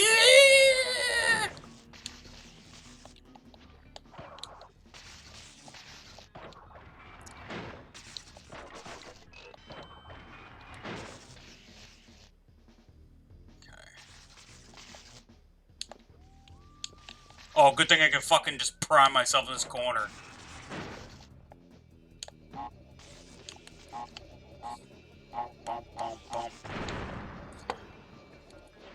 Alright. Tell me that that's all the boxes, and I don't gotta come back here. Thank you.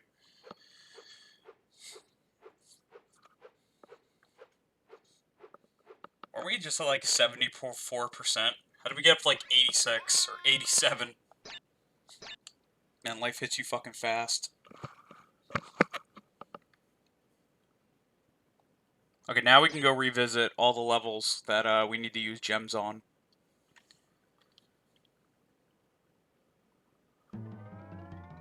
Okay, let's go. We go all the way back. We're just taking a long walk. A long walk back. A real fucking trip, you know?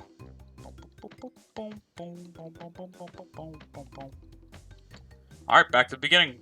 Jungle Rollers. We have the green gems, so now we can do this one. Yeah, this is basically the name of the game now. Now we're just going back to complete all the levels we couldn't before, essentially. Okay.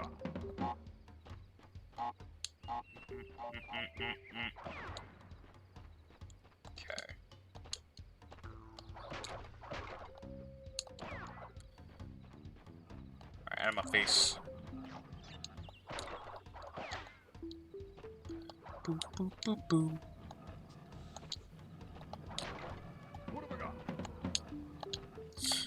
Alright, gamers. Yeah, no, technically you could get this gem early by doing some box jump manipulation shit, but the camera won't actually center, so you'll have no idea if you're in the right position or not to get those 3 boxes up there. So I just like waiting till I actually have the green gem and doing it the proper way, but it is possible to get it earlier. You just have to fucking know your way around up there without actually being able to see. Ow. I had a weird glitch the one time I went up there where I literally phased to the top instead of actually climbing to the top. It was really weird. Instead of using that as an elevator, I just fucking floated to the top. I was like, oh, alright, I guess I'm up here.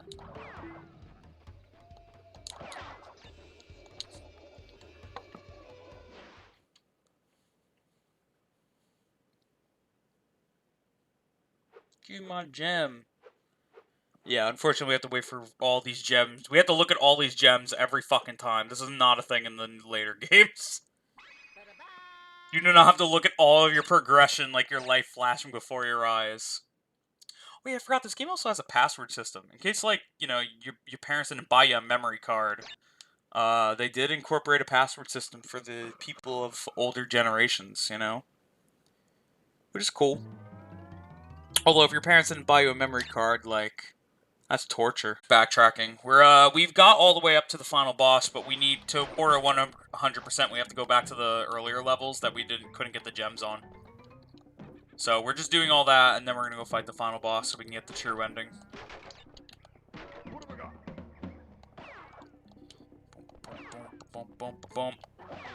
Alright, if I don't remember how to get this box that I keep missing, then I'm just gonna have to fucking look it up. I hate when it's specifically one box that you're missing, because then that makes it so much harder to find it. Usually if it's 5 to 6, you're like, okay, it's in a cluster, and it's in a secret area that I missed. Then you can look up a YouTube video and be like, oh, okay, where's that secret cluster? But when it's a single fucking one you're missing, you have to analyze the whole video to see, what he did differently or what they did differently, you know? And it's so fucking annoying. Oh, fuck off.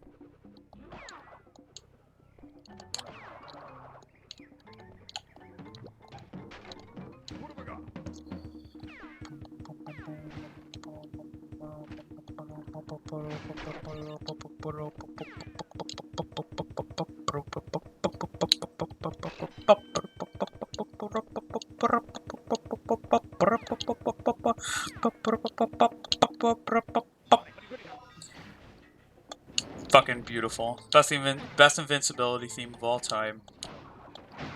Very twerkable.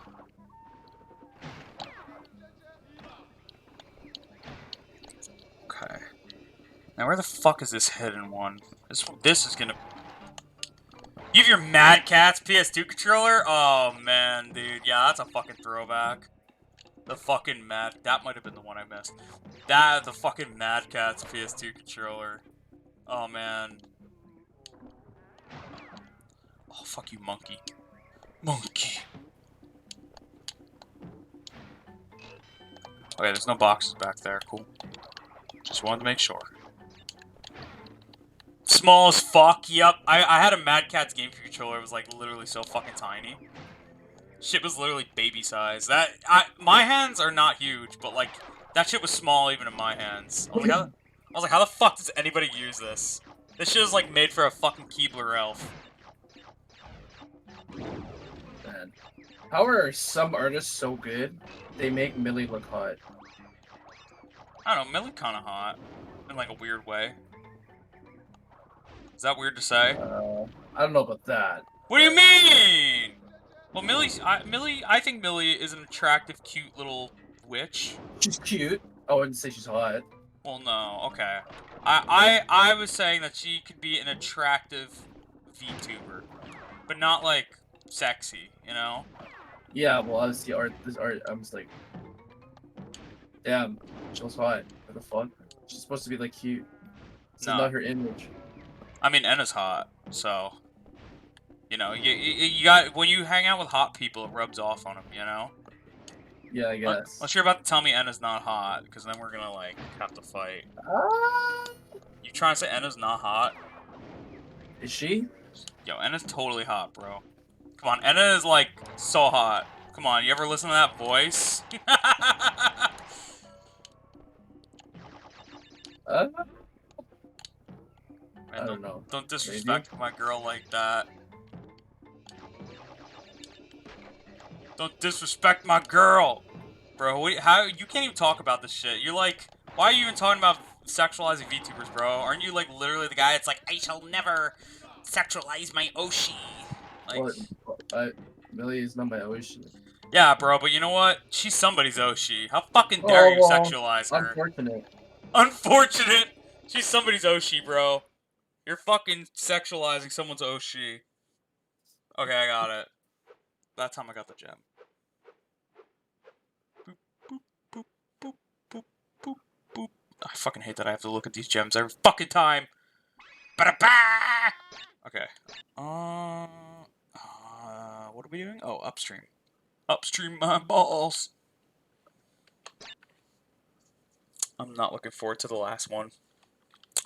I will show you what I think is the hardest level in the game, by the way. Because it is not any of the ones people usually say it is. People say it's Slippery Climb, or Road to Nowhere, or some shit. Nah. Those motherfuckers have not experienced fumbling in the dark. Now that's the real fucking level. Bum, bum, bum, bum. Bum, bum, bum.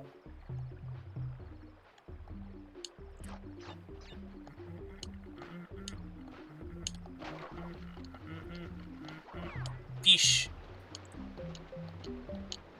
You don't even have to already ask who I think is the hottest Niji-Sanji EN member. Yeah. Yeah, we already know who I both think is. Back at it again at the Krispy Kreme! I mean, you've called me a simp multiple times on her posts, so... Yeah. Literally, yes. How you doing today, Dawson? How's it Why'd you going, call bro? me a simp on the Petra post, though? Because you always call me a simp on Finana posts. I felt like I just had to do it. Yeah, but I wasn't even being a simp. You're being a simp, bro. Shut the fuck But up. how? Literally commenting about her fucking thighs ripping her fucking pant leg or whatever. Hey, she did not rip it with her thigh. She ripped it with her finger. Yeah, we know that, but that's not what you thought when you commented. No, I was just saying. I was just like, "Are you okay?" Shut the fuck up, bro. You're a fucking What do simp. you mean? You know what the problem with you is? You're a simp that won't own up to it. If I'm you, not that big of a simp. bro can't own up to it. That's why you get no respect. You gotta own up to it, okay? I own up to it. Nice to see someone playing the classics. Hey, thanks. I'm laughing to death. Hope you're doing good today. What am I? Oh shit. I ain't Sam. What the fuck? Oh my god, he's like going through an arc now. He's going through an arc where he's like, "Am I a simp? I'm not a simp. I'm not. That's not me. I'm not a simp, bro. I'm a stand-up individual." That's a Faxi Moose, Maxi Moose. You can think whatever you want. I know what you are. It's like I know what you are. Yeah, exactly. I know what you are. Curious what you'll do. Two characters in my backstory. Yeah, I like that you have like a father figure. That was really cool. He actually had like a very Skypea-esque name too. That was pretty cool. First step. I love Skypea. Oh, you're gonna have to accept it. Dawson's character is like literally, it was like raised in Skypea. You're gonna have to accept it, bro. What are you gonna do if Dawson wants to go back to his hometown? He wants to go to Skypea. You're gonna fucking tell him no? No, I'm down to go to Skypea. I mean, you're gonna fuck up the Grand Blue in the process. So you just gotta remember that.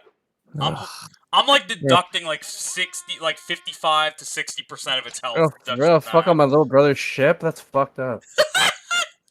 Who said my character wants to go back? I said hypothetically. If you don't want to go back, you're just gonna make Mecha's day. Listen, if you go to Skypea, I'm down, but we're gonna get fucked up. Yeah, I don't know how you guys gonna beat Eneru. Did I almost hear Skypea slander? Yeah, it's your boy Mecha. It's your boy Mecha J. Bro. Skypea, I'm good. Dude, honestly, I don't know how the team would beat Eneru. I really don't. Like, Luffy literally won on the most dumbass fucking, like, the most dumbass reasoning ever, you know? Sees the other character as a father figure more. Okay. Yeah, I like that. I like that he was a mink. That was actually really cool. You were adding, like, a lot of, like, stuff that's, like, really, like, only known, like, by the New World, and I like that about your character. Like, your character's Lunarian, he idolized a mink. That's, like, a lot of stuff you learn about by the time you get to, like, the New World in, like, the One Piece manga. So I like that your character implements a lot of that stuff, because it shows, like, that your character, like, has a little... I don't know what the word would be. A little more experience, I guess, than the others. Black! My man, just stop, bro! Just stop! Black, you don't mean that, bro. Just stop. Alright, name... Black, can you do me a favor? Name your top 3 pre-time skip arcs right now. Top 3. I'll tell you mine after you tell me yours. Okay, Skypea is okay. It is not one of the best pre-time skip arcs. I already know what I think the 3 best are. Unfortunately, Skypea is not on there. Sorry, Black. I'm willing to say Skypea is okay, but I am not willing to say it's one of the It's best okay. pre-time skip arcs. I'm willing to say it's okay. I cannot say that. I'm willing to say it's okay, and I think Eneru is a pretty interesting villain, even though he gets literally beat on a technicality. Then again, Crocodile also got beat on a technicality, so... A lot of Luffy's biggest feats in pre-time skip were literally technicalities. No. Okay. Just tell me that you look at Skypea and you compare it to something like Alabasta. Man, you picked Alabasta? What about fucking Ennie's Lobby, bro? Okay, sure. What do you mean, But, okay, like, sure? That's the peak! Okay, sure. Alabasta. Okay. Let me just name pre-time skip arcs. Okay. Yeah. You got Arlong Park. Yep. You got Alabasta. Yep. You have Ennie's Lobby, Water 7. We have fucking Summit War. Oh! And then Summit War, fucking yup. Skypea. Nah, honestly, my top 3, fucking Ennie's Lobby, Summit War, Arlong Park, no particular order. Okay, it's just okay because the other arcs are better, Black. That's why. You forgot Thriller Bark? You mean Filler Bark? Sorry. Okay, Black is fucking baiting me right now, man. Black is fucking baiting me right can I now. ask a question? I am being baited. What do you think of the Davy Back arc? I am being fucking baited, man. The Davy back fight arc, bro. What about the Davy Bro. back fight arc? Long Ring Island. Yeah, Long Ring Long. They're gonna go back That's there, a- dude. The One Piece is there. That's a fucking 10 out of 10 right there. Black, you didn't tell me your top 3 though, bro. Like, I legitimately want to know. I want to know what your top 3 is. Bro, Black, I was listing good One Piece arcs, my boy. How do you? I feel like my like top 3 is like a pretty like very basic choice though. Can I guess it? Can I guess it? Mine? Yeah. Yeah, go ahead. Okay, it's Arlong Park. Yep. Water 7. Yep. And then probably Marineford. Yes, sir. Yeah, I know it's pretty basic, but I think all 3 of those arcs kind of exemplify peak One Piece, especially pre-time skip. That is some peak One Piece stuff. That is when I feel Oda is like at his peak at a writing standpoint, and every fucking chapter, you just can't stop reading because it's like all very high quality stuff the whole way through. What about Junk Hazard? Oh, you mean Punk Hazard? No, I mean Junk Hazard. What the fuck is Junk Hazard, bro? You tell- Because it's junk, it's shit. Oh, I get you. Like like useless mid. Yeah. Dude, fuck that, dude. You want to know what's sad? That my boy Frieza voices Caesar Clown. Like that, they did that guy dirty.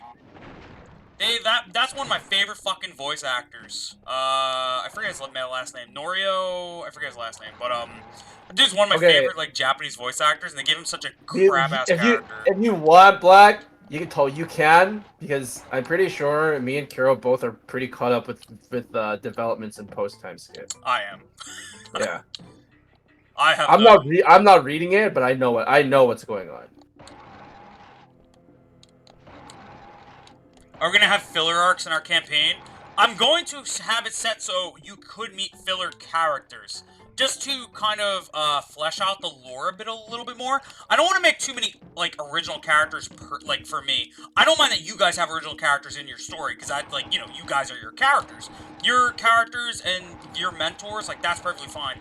I don't want to make too many originals myself. I'm gonna try and make everybody at least somebody who was like in the One Piece lore at some point, I guess. Did I finish Wano? No, I did not finish Wano, but I know what happens in Wano.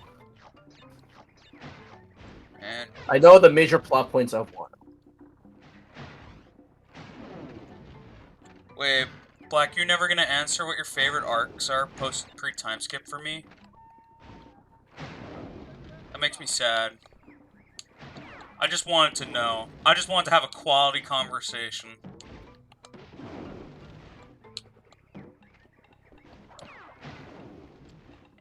Yo, Black, how do you feel like Jackie Chun could beat Kaido? We were just talking about this earlier. Yeah, then you all of a sudden brought up Master Roshi. What the fuck? Yeah, Hello? sorry. I don't know. I was like whacking out. I don't know why I brought up Roshi. He's not even like part of the conversation, you know? Yeah, like who the fuck was talking about this guy? His name is Jackie Chun. That's true! You can't have the Okay, no, name but Jackie Black, Chun. real though. What is your favorite pre-time skip arcs? Name Yeah, your top I three. really want to know. Like, name a few, you know? Okay, do you want to know another one I actually like too? Syrup Village. Do you remember the Kuro arc where we first meet Usopp? I thought that was... Okay. What do you mean that was okay? You didn't like that?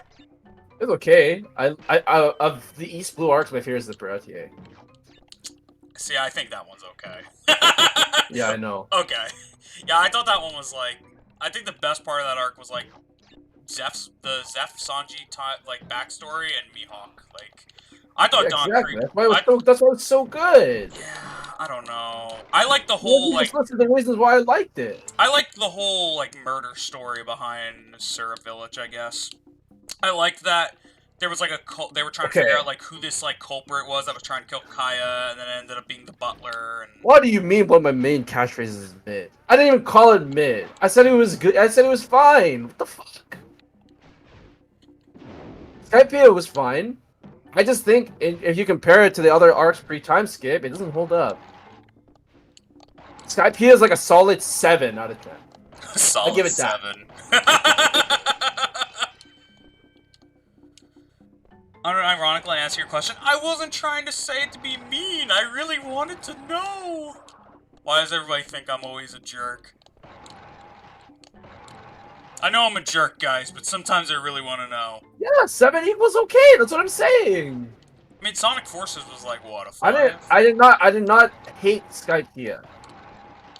I just think if you compare it to the rest of pre-time skip, like You the really good peaks of pre-time skip One Piece, it's not as good. I think the major complaint of Skypiea was that they padded out that Luffy Anaru fight like very long. I think that for me, I felt like a lot of stuff for me, I didn't have a lot of interest in like the overarching plot. I thought Anaru was like the highlight of that arc, and then the actual Luffy versus Anaru fight, it went on a really long time.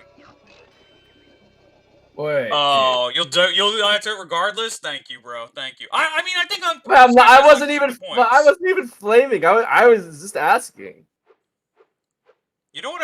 I actually okay. So I think Skype has some good points. I just think for like maybe it's one of those Toei moments where I think the anime padded it out and the manga's actually way shorter because I feel like that's what happened with Dressrosa. I thought Dressrosa was ass in the anime. Then I read the manga and I was like, dude, the pacing in this is so much better. Dressrosa ended up for me being very underrated. Doflamingo was like, so good. You speak only for the manga. Okay. Yeah, the pacing. Only for the manga. I have not read the manga. Honestly, I'm an anime only. Wouldn't doubt if Skypia's pacing's better in the manga. Wouldn't If doubt. Skypiea is better than the manga, then sure. I only started reading the manga. Well, I did read some of pre-time skip manga, but only like up to Alabasta. I started reading the manga exclusively and not really watching the anime unless I'm watching it with Mecha. When kind of like when I got back into post. When I got into post time skip, when I like got into One Piece again, I just started reading the manga because I was like, fuck Toei pacing. Okay, what's your other? So what is your top 3 then, Black? Yeah, let's hear. I'm down. I'm down. Oh, I think I already missed some. Oh, I gotta go back. I gotta go back to the beginning of this level. I think I missed some.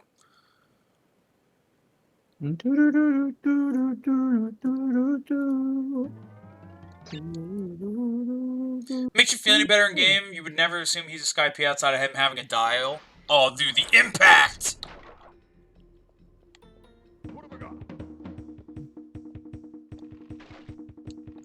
Yeah, I didn't. I think the anime adaptations of those arcs were very padded. But if I read the manga versions, I probably would have a pretty different opinion. You know what? For you, from what I heard, Thriller Bark is very, very expedited in the manga compared to the anime. Expedited, huh? Yes. Okay. As in, it's over quick. It's like it's quick. Yeah. You know what? Maybe I think for you, Black, I will give them both a read. Not after I finish up Wano and I need more shit to read. So, am I assuming that in your top 3 is Skypiea and Thriller Bark? I kind of get that vibe. I don't know if that's true though. Could be wrong. Well, it's kind of like how people think. It's like how people think the Zoe arc is bad, and it's like literally like 10 chapters. You know, like Zoe is like literally an introductory to Whole Cake, basically. That's all it is. Just Skypiea. Then what else then? Thriller Bark's the shortest in the story. Wait, it's shorter than Long Ring Long. Okay, please tell me you have Water 7. You have Water 7 in your top 3, please. No, wait. Are you Okay, honestly, I agree. Okay, I'll actually give you that. I think Thriller Bark was actually okay. Yeah. People were like, "Oh, it's trash." Thriller Bark, but I actually enjoyed watching it. Hey. The end part of Thriller Bark was actually pretty fun. My bro will have to say it as a meme, and then he says it. Okay, I don't hate Thriller Bark. I think Thriller Bark has some cool stuff in it. It's just I like Brooke.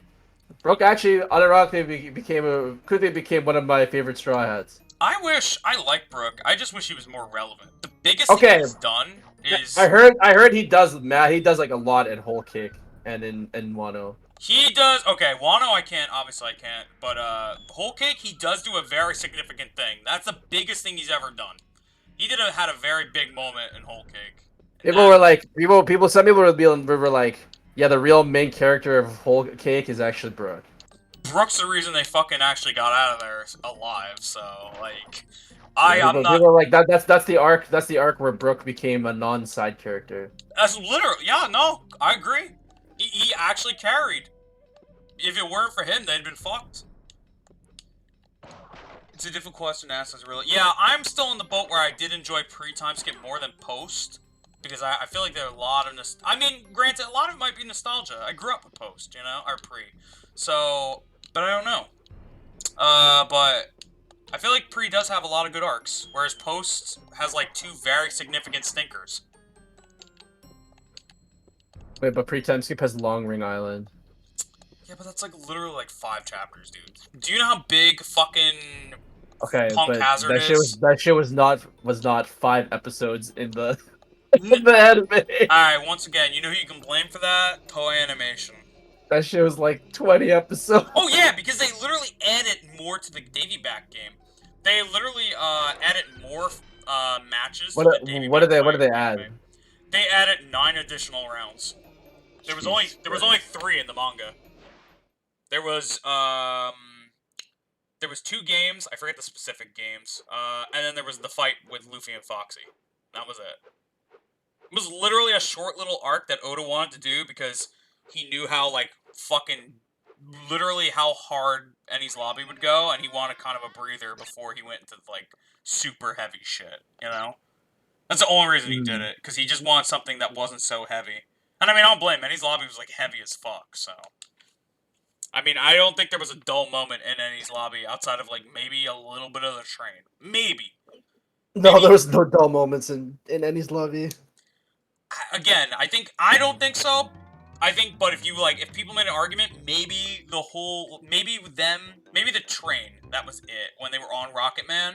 Okay, my friend said that the train part was fucking dumb, but I was like, it's okay to be wrong, bro. It's chill. It wasn't bad. It was not bad. You know, it was like not that long. It was probably like 2 chapters in the manga. Like, I mean, like, what character names are jokes if you didn't notice in my backstory? Oh my god, of course. I actually didn't notice, but now I'm gonna go back and fucking check.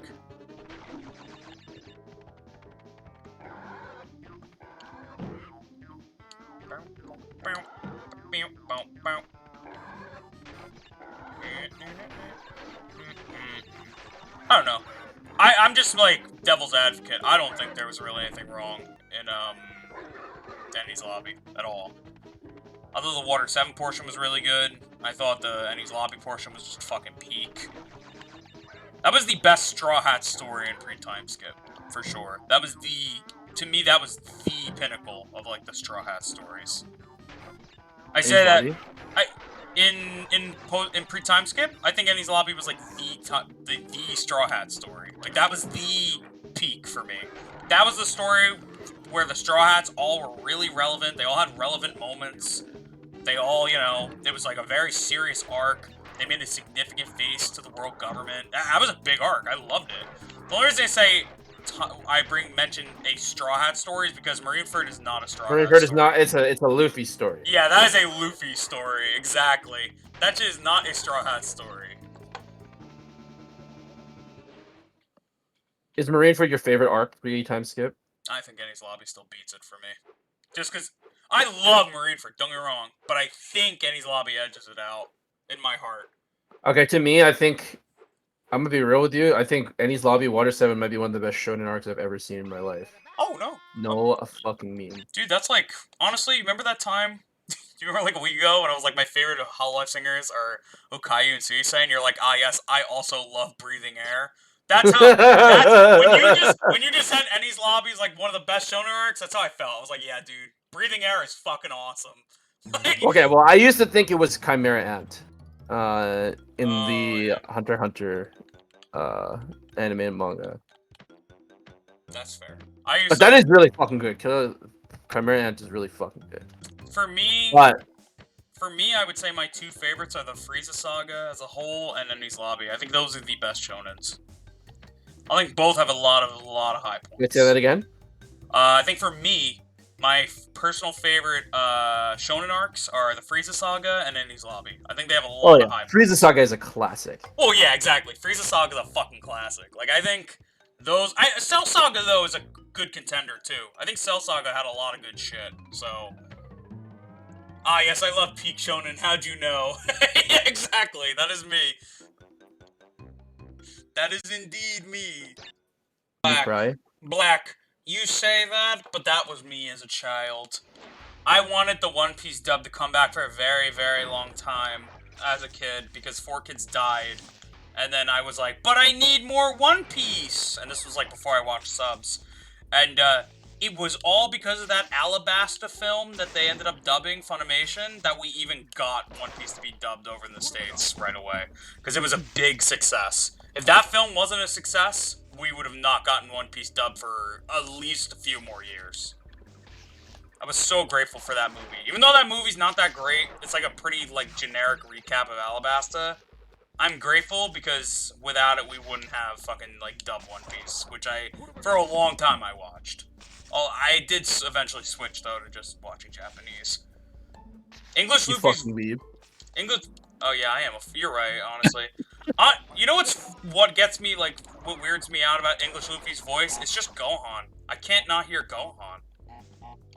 Bro talks... Oh, really? Same voice actress? Yeah, it's Colleen Clickenberg. Every time I hear it, I'm like, this is Gohan. Like, Kid Gohan. Yeah, I now that you're saying that, I hear it. I'm Right? like, oh my God. So, I'm like, dude, I can't fucking do this. Yeah, it's actually fucking funny. Hearing people watch dub One Piece makes me cringe. I heard everybody praising Kaido's dub voice, though. Apparently his dub voice is apparently insane. For the campaign, I will try to mostly emulate most of my voices off of the dub. I will try, like Travis. I'll try my best Travis Willingham impression. Okay. My fucking boy. What would you want me to do for Luffy's voice, Black? You don't want me to go with Gohan?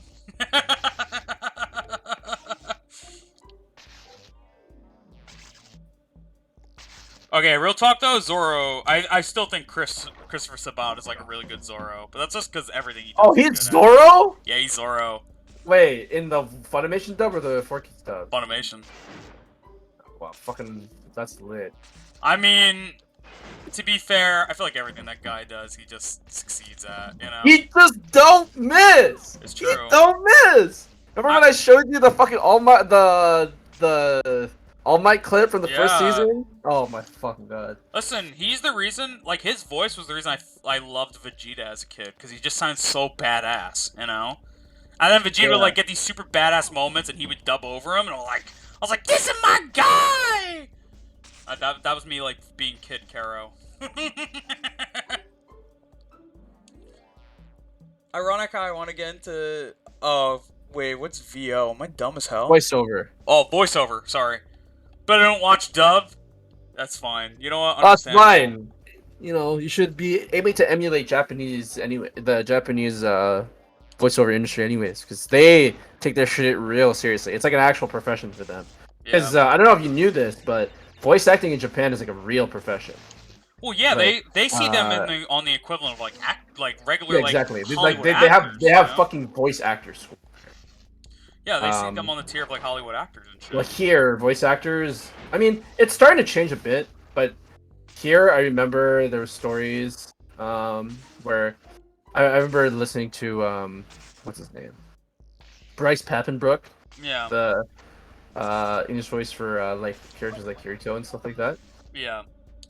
He was saying, he's like, yeah, when I was dubbing for Sword Art Online, like he had to work like a second job while he was doing it. Yeah, then that's like fucking sad, honestly. Like, cause they really, I don't know. I mean, the Mario movie feels like a great example. Look how many not voice actors they had in that movie. They wanted Hollywood names because they felt that was the only. They felt like that was the only thing that would make sell seats, you know?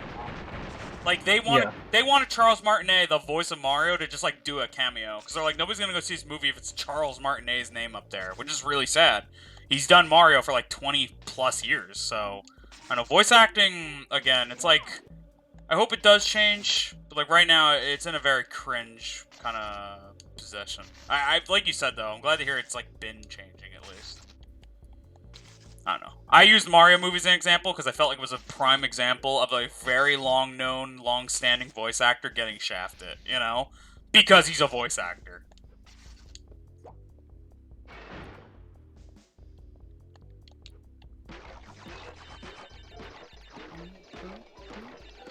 I mean, they didn't even want to acknowledge the voice of, like, Bugs Bunny in them for Space Jam 2, like, on the poster. They, like, didn't even fucking put them at first until, like, there was fan outrage. They were just like, these guys aren't relevant enough to be on the poster, their names, you know? It was, like, really fucking sad. Personal homework for yourself in general. It's fair. That's fair. I don't even know. I couldn't even tell you, like, what are considered great dubs nowadays. Maybe my dad knows. Maybe I'll ask my dad. He can hook you up. Oh, you answered my question? Oh, fuck, wait. Where'd you put that? He says Skypea, Marineford, and Water 7 Innings Lobby. Okay, yeah. I think we can handshake on that one. That's a list. That's a list. Listen, I agree okay, with. honestly, I'm okay with any free time skip list as long as you list Annie's Lobby and Water 7 in your top 3. Yeah, that's like that's literally the peaks, you know? Yeah. I can't speak for Marineford yet, because, you know, I'm not on it, but yeah. Oh, man.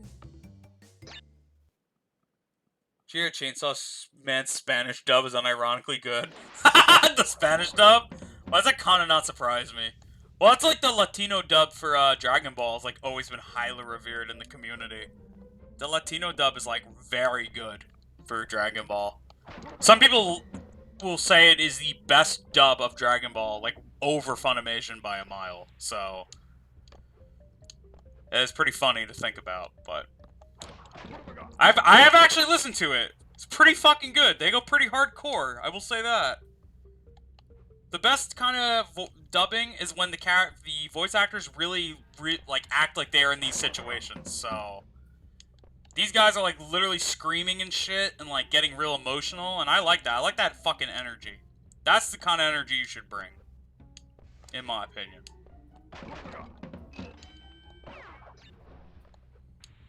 I hate this. I'm gonna fucking hate fumbling in the dark again.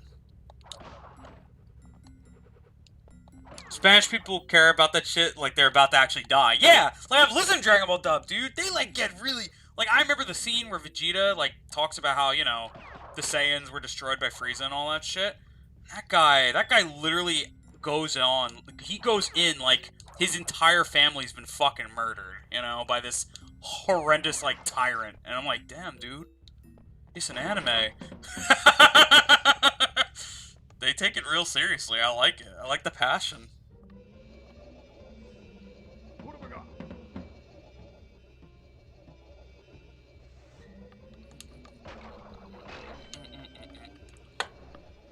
Luffy and Sabaody. Oh my god. At the end, when they're all going on some vacations. And they go, if you could go anywhere in the world, where would you want to go? Yeah, where would you want to go? The little pop. It always gets me. It's always in my mind. Fucking Kuma. He's a guy, man. Oh, I can't wait for you to learn more about him, because... Interesting fucking dude. Stupid robot bitch. Interesting dude. Okay, we have 24 gems. We need 2 more. I think I know where I missed a gem, actually. I'm gonna save this dick-kicking of a level for last. Fumbling in the dark. In my opinion, the actual worst level in this game. But we did miss one. I'm trying to see where we missed one. Oh, gem. Oh, Boulder Dash. Boulder Dash!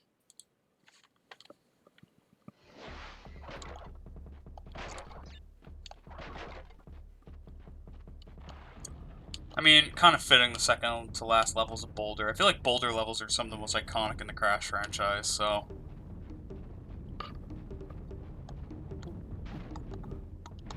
Ooh! Ooh! Ooh! Ooh! Ooh!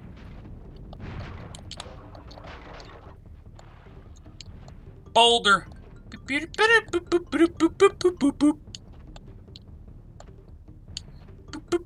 Are we playing tonight? Is it confirmed we're playing? Yeah. D&D? Yeah. Yeah. Yeah! Let's go! I didn't know. I haven't checked the chat. I know you were like waiting to see if people were playing or not. So fuck. Yeah. 9:30. It's looking like. 9:30? Yeah. Okay, cool. Oh, okay, good. I almost thought we were playing at like 11. So that's actually way better. That's way better. Boom, boom, boom, boom, boom, boom, boom, boom, boom. Ah, oh fuck, that might be it. I might get crushed.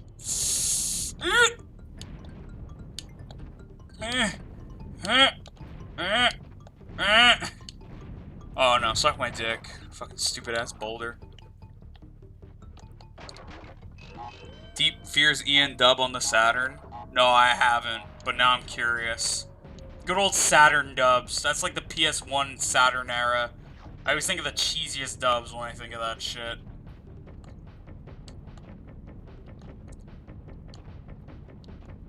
Yeah, bad dubbing on purpose in the 90s was so funny. Have you ever listened to the Devilman OVA dub from the 90s? That shit is amazing. They literally just, like, say stuff that wasn't even in a script. Like, they have, what's the main guy's name in, Devilman? The guy who is Devilman. Does anybody know his name? No. Okay, I literally, there's a scene, always makes me laugh. He rips off this dude's head, and then he looks at the other demons, and he's like, "You cock-sucking motherfuckers, you want some of this?" And I'm like, bro, what is this dub? So funny. Yeah, it's so fucking funny. He's like, "I'm Devilman, bitch!" I'm like, what the fuck am I listening to? Straight out of pocket. Yeah! It's literally so fucking funny. That's like one of my unironic, like, favorite fucking dub moments. Oh, what a funny-ass movie. Honestly, if somebody ripped some dude's head off in front of me and then called me a cock-sucking motherfucker, like, I just gotta take that. I gotta take that L, you know? The green light to say the most absurd shit. Yeah, exactly. I feel like the most recent example of that would be like Penny and Stockings, you know? Yeah, Ghost Stories was fucking... Dude, Ghost Stories in the original was apparently like super boring. So when they got to dub that shit, they literally made the superior version. It literally made a fucking fan dub. Yeah, literally, yeah. Like, nobody cares about the original Ghost Stories. They're just like, yeah, it's whatever. It's like very boring, very tame. And then they made the dub, and they were like, nah, just fucking do whatever, bro. Just go in. Go hard. The best professional fan dub ever. Okay. You guys want to talk about the hardest level in this game? Look no further than fumbling in the fucking dark. Fuck. Because we are indeed gonna fumble in the dark. See, the benefits of those other levels that people find hard is you can see. You wanna know the downside of fumbling in the dark? You're blind for most of the level. So I can see a little bit in front of me, but if this Aku Aku mask runs out, it's over. I literally will not be able to see shit, and I have to start guessing where all the platforms are.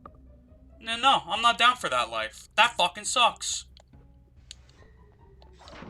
But hopefully, because I've played this level enough times now, we can actually, like, do it fairly successfully. Ooh! Okay, I think we're doing good.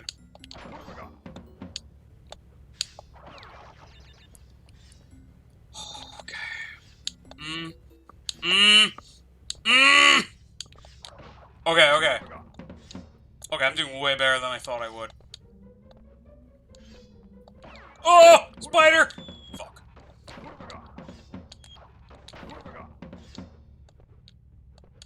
Oh.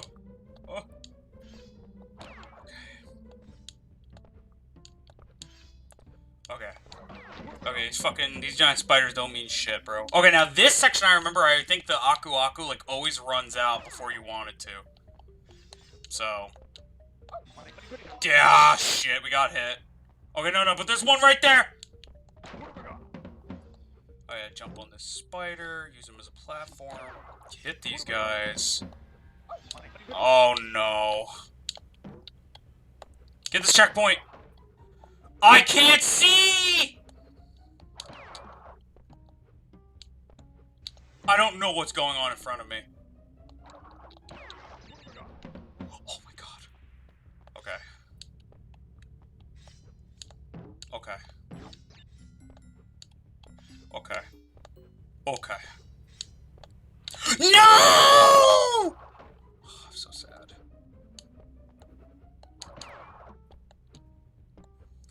When is Mecha playing this game? I think Mecha would just absolutely fucking despise having to play this level in particular. I told him... Fuck is this level? Oh, it's being blind. That's the level. Sometimes you get a crumb of fucking light, but usually the game tells you to go fuck yourself. I told Mecha already if he's ever gonna play a Crash game, he has to start with Crash 2. He has to start with a game that actually likes him. This game does not like Wait, me. I don't want to. I don't want to play. You don't want me to play it in order? You can play in order, but you're gonna have a very hard time with this one. Crash 2 is usually the one that beginners start with because it's way easier. But if you want to start in order, or you can play the remake of this game. The remake of this game is much easier. So, if you want to start in order, I recommend the remake. The remake will be a lot better for you, unless you really want to play the original. But then you're gonna get kicked in the dick a few times, more than a few. But let's just say a few. You know what I mean? Yeah. But it's up to you. If you want to play the original, good. Yeah, the Insane Trilogy is really good. So, I mean, again, like I said, I don't like the artistic vision and the soundtrack because they're not what the original is, like, at all. But, they're outside of that, they're very good games with a lot of quality of life stuff. So, I would not say they're bad. They're pretty fucking good. So, how we're gonna do this? Because we now have 100%. If we go to the Great Hall, we can actually skip the final boss and get the best ending.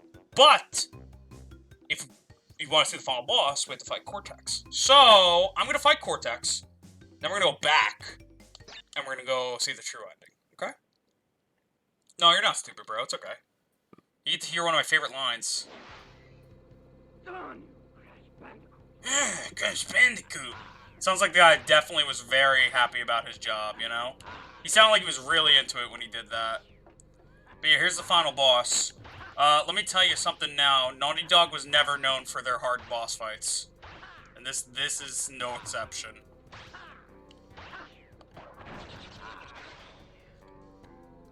This game might be hard from, like, you know, a platforming standpoint, but these bosses are fucking piss easy.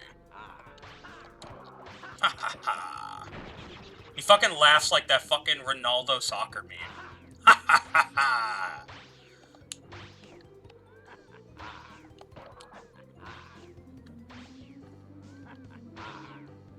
Ah. Dude, shoot a green one. Okay.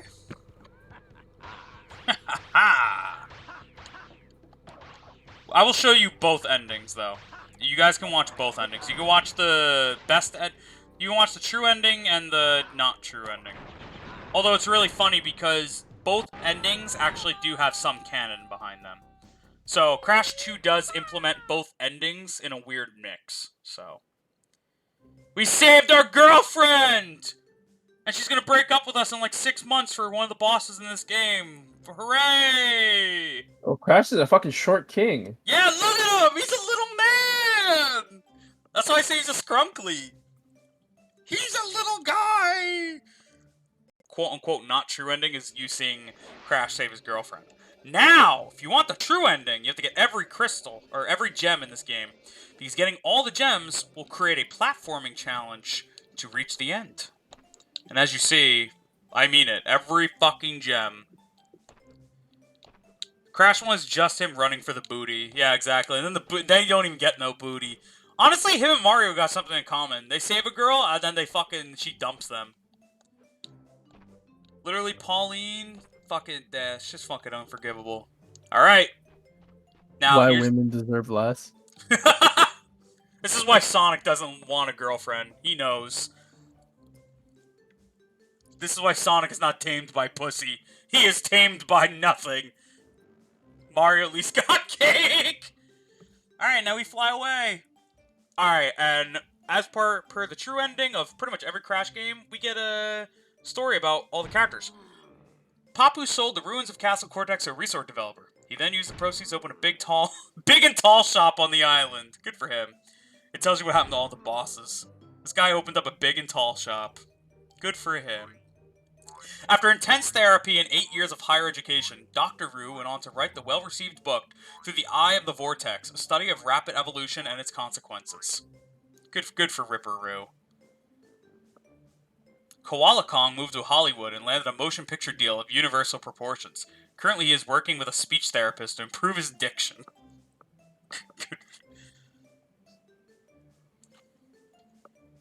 Okay, give me the next one. Pinstripe moved to Chicago, where he now owns and operates a citywide sanitation company. He's saving money for his upcoming gubernatorial campaign. Good for him. What a good job for Ripperoo. I sure hope he doesn't relapse. After the disappearance of his mentor, Dr. Ignatius Brio rediscovered his first love, tending bar. Man, poor Ripperoo. Got the most tragic backstory of all time.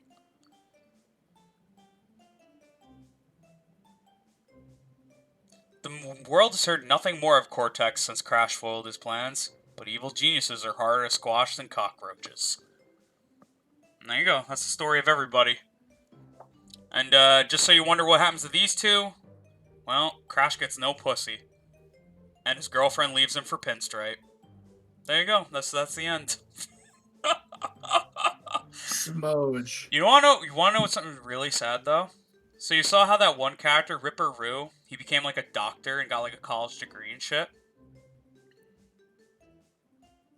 You know what I'm talking about? The guy that I was just talking about? Yeah, yeah. Okay, you wanna know? Let me tell you his backstory. So, now, you know how Crash got brain damage from the Vortex machine? He actually went insane. So, he goes insane. Crash beats his ass. And to try and, like, kind of mend his insanity, he actually goes to intense therapy, like it said, for 8 years. And he gets a degree, becomes a college professor, and he literally, basically, has a course where he, literally, teaches psychology and shit. Then the events of Crash 2 happen. He fights Crash, and guess what happens? Crash hits him so hard, he relapses and goes back to being insane. What the I mean, it's not like Crash meant it. He doesn't mean anything he does. But yeah, fucking brain damage. Brain damage. Crash 1's an awesome game. It's got some flaws, but I love it. It's a fun time.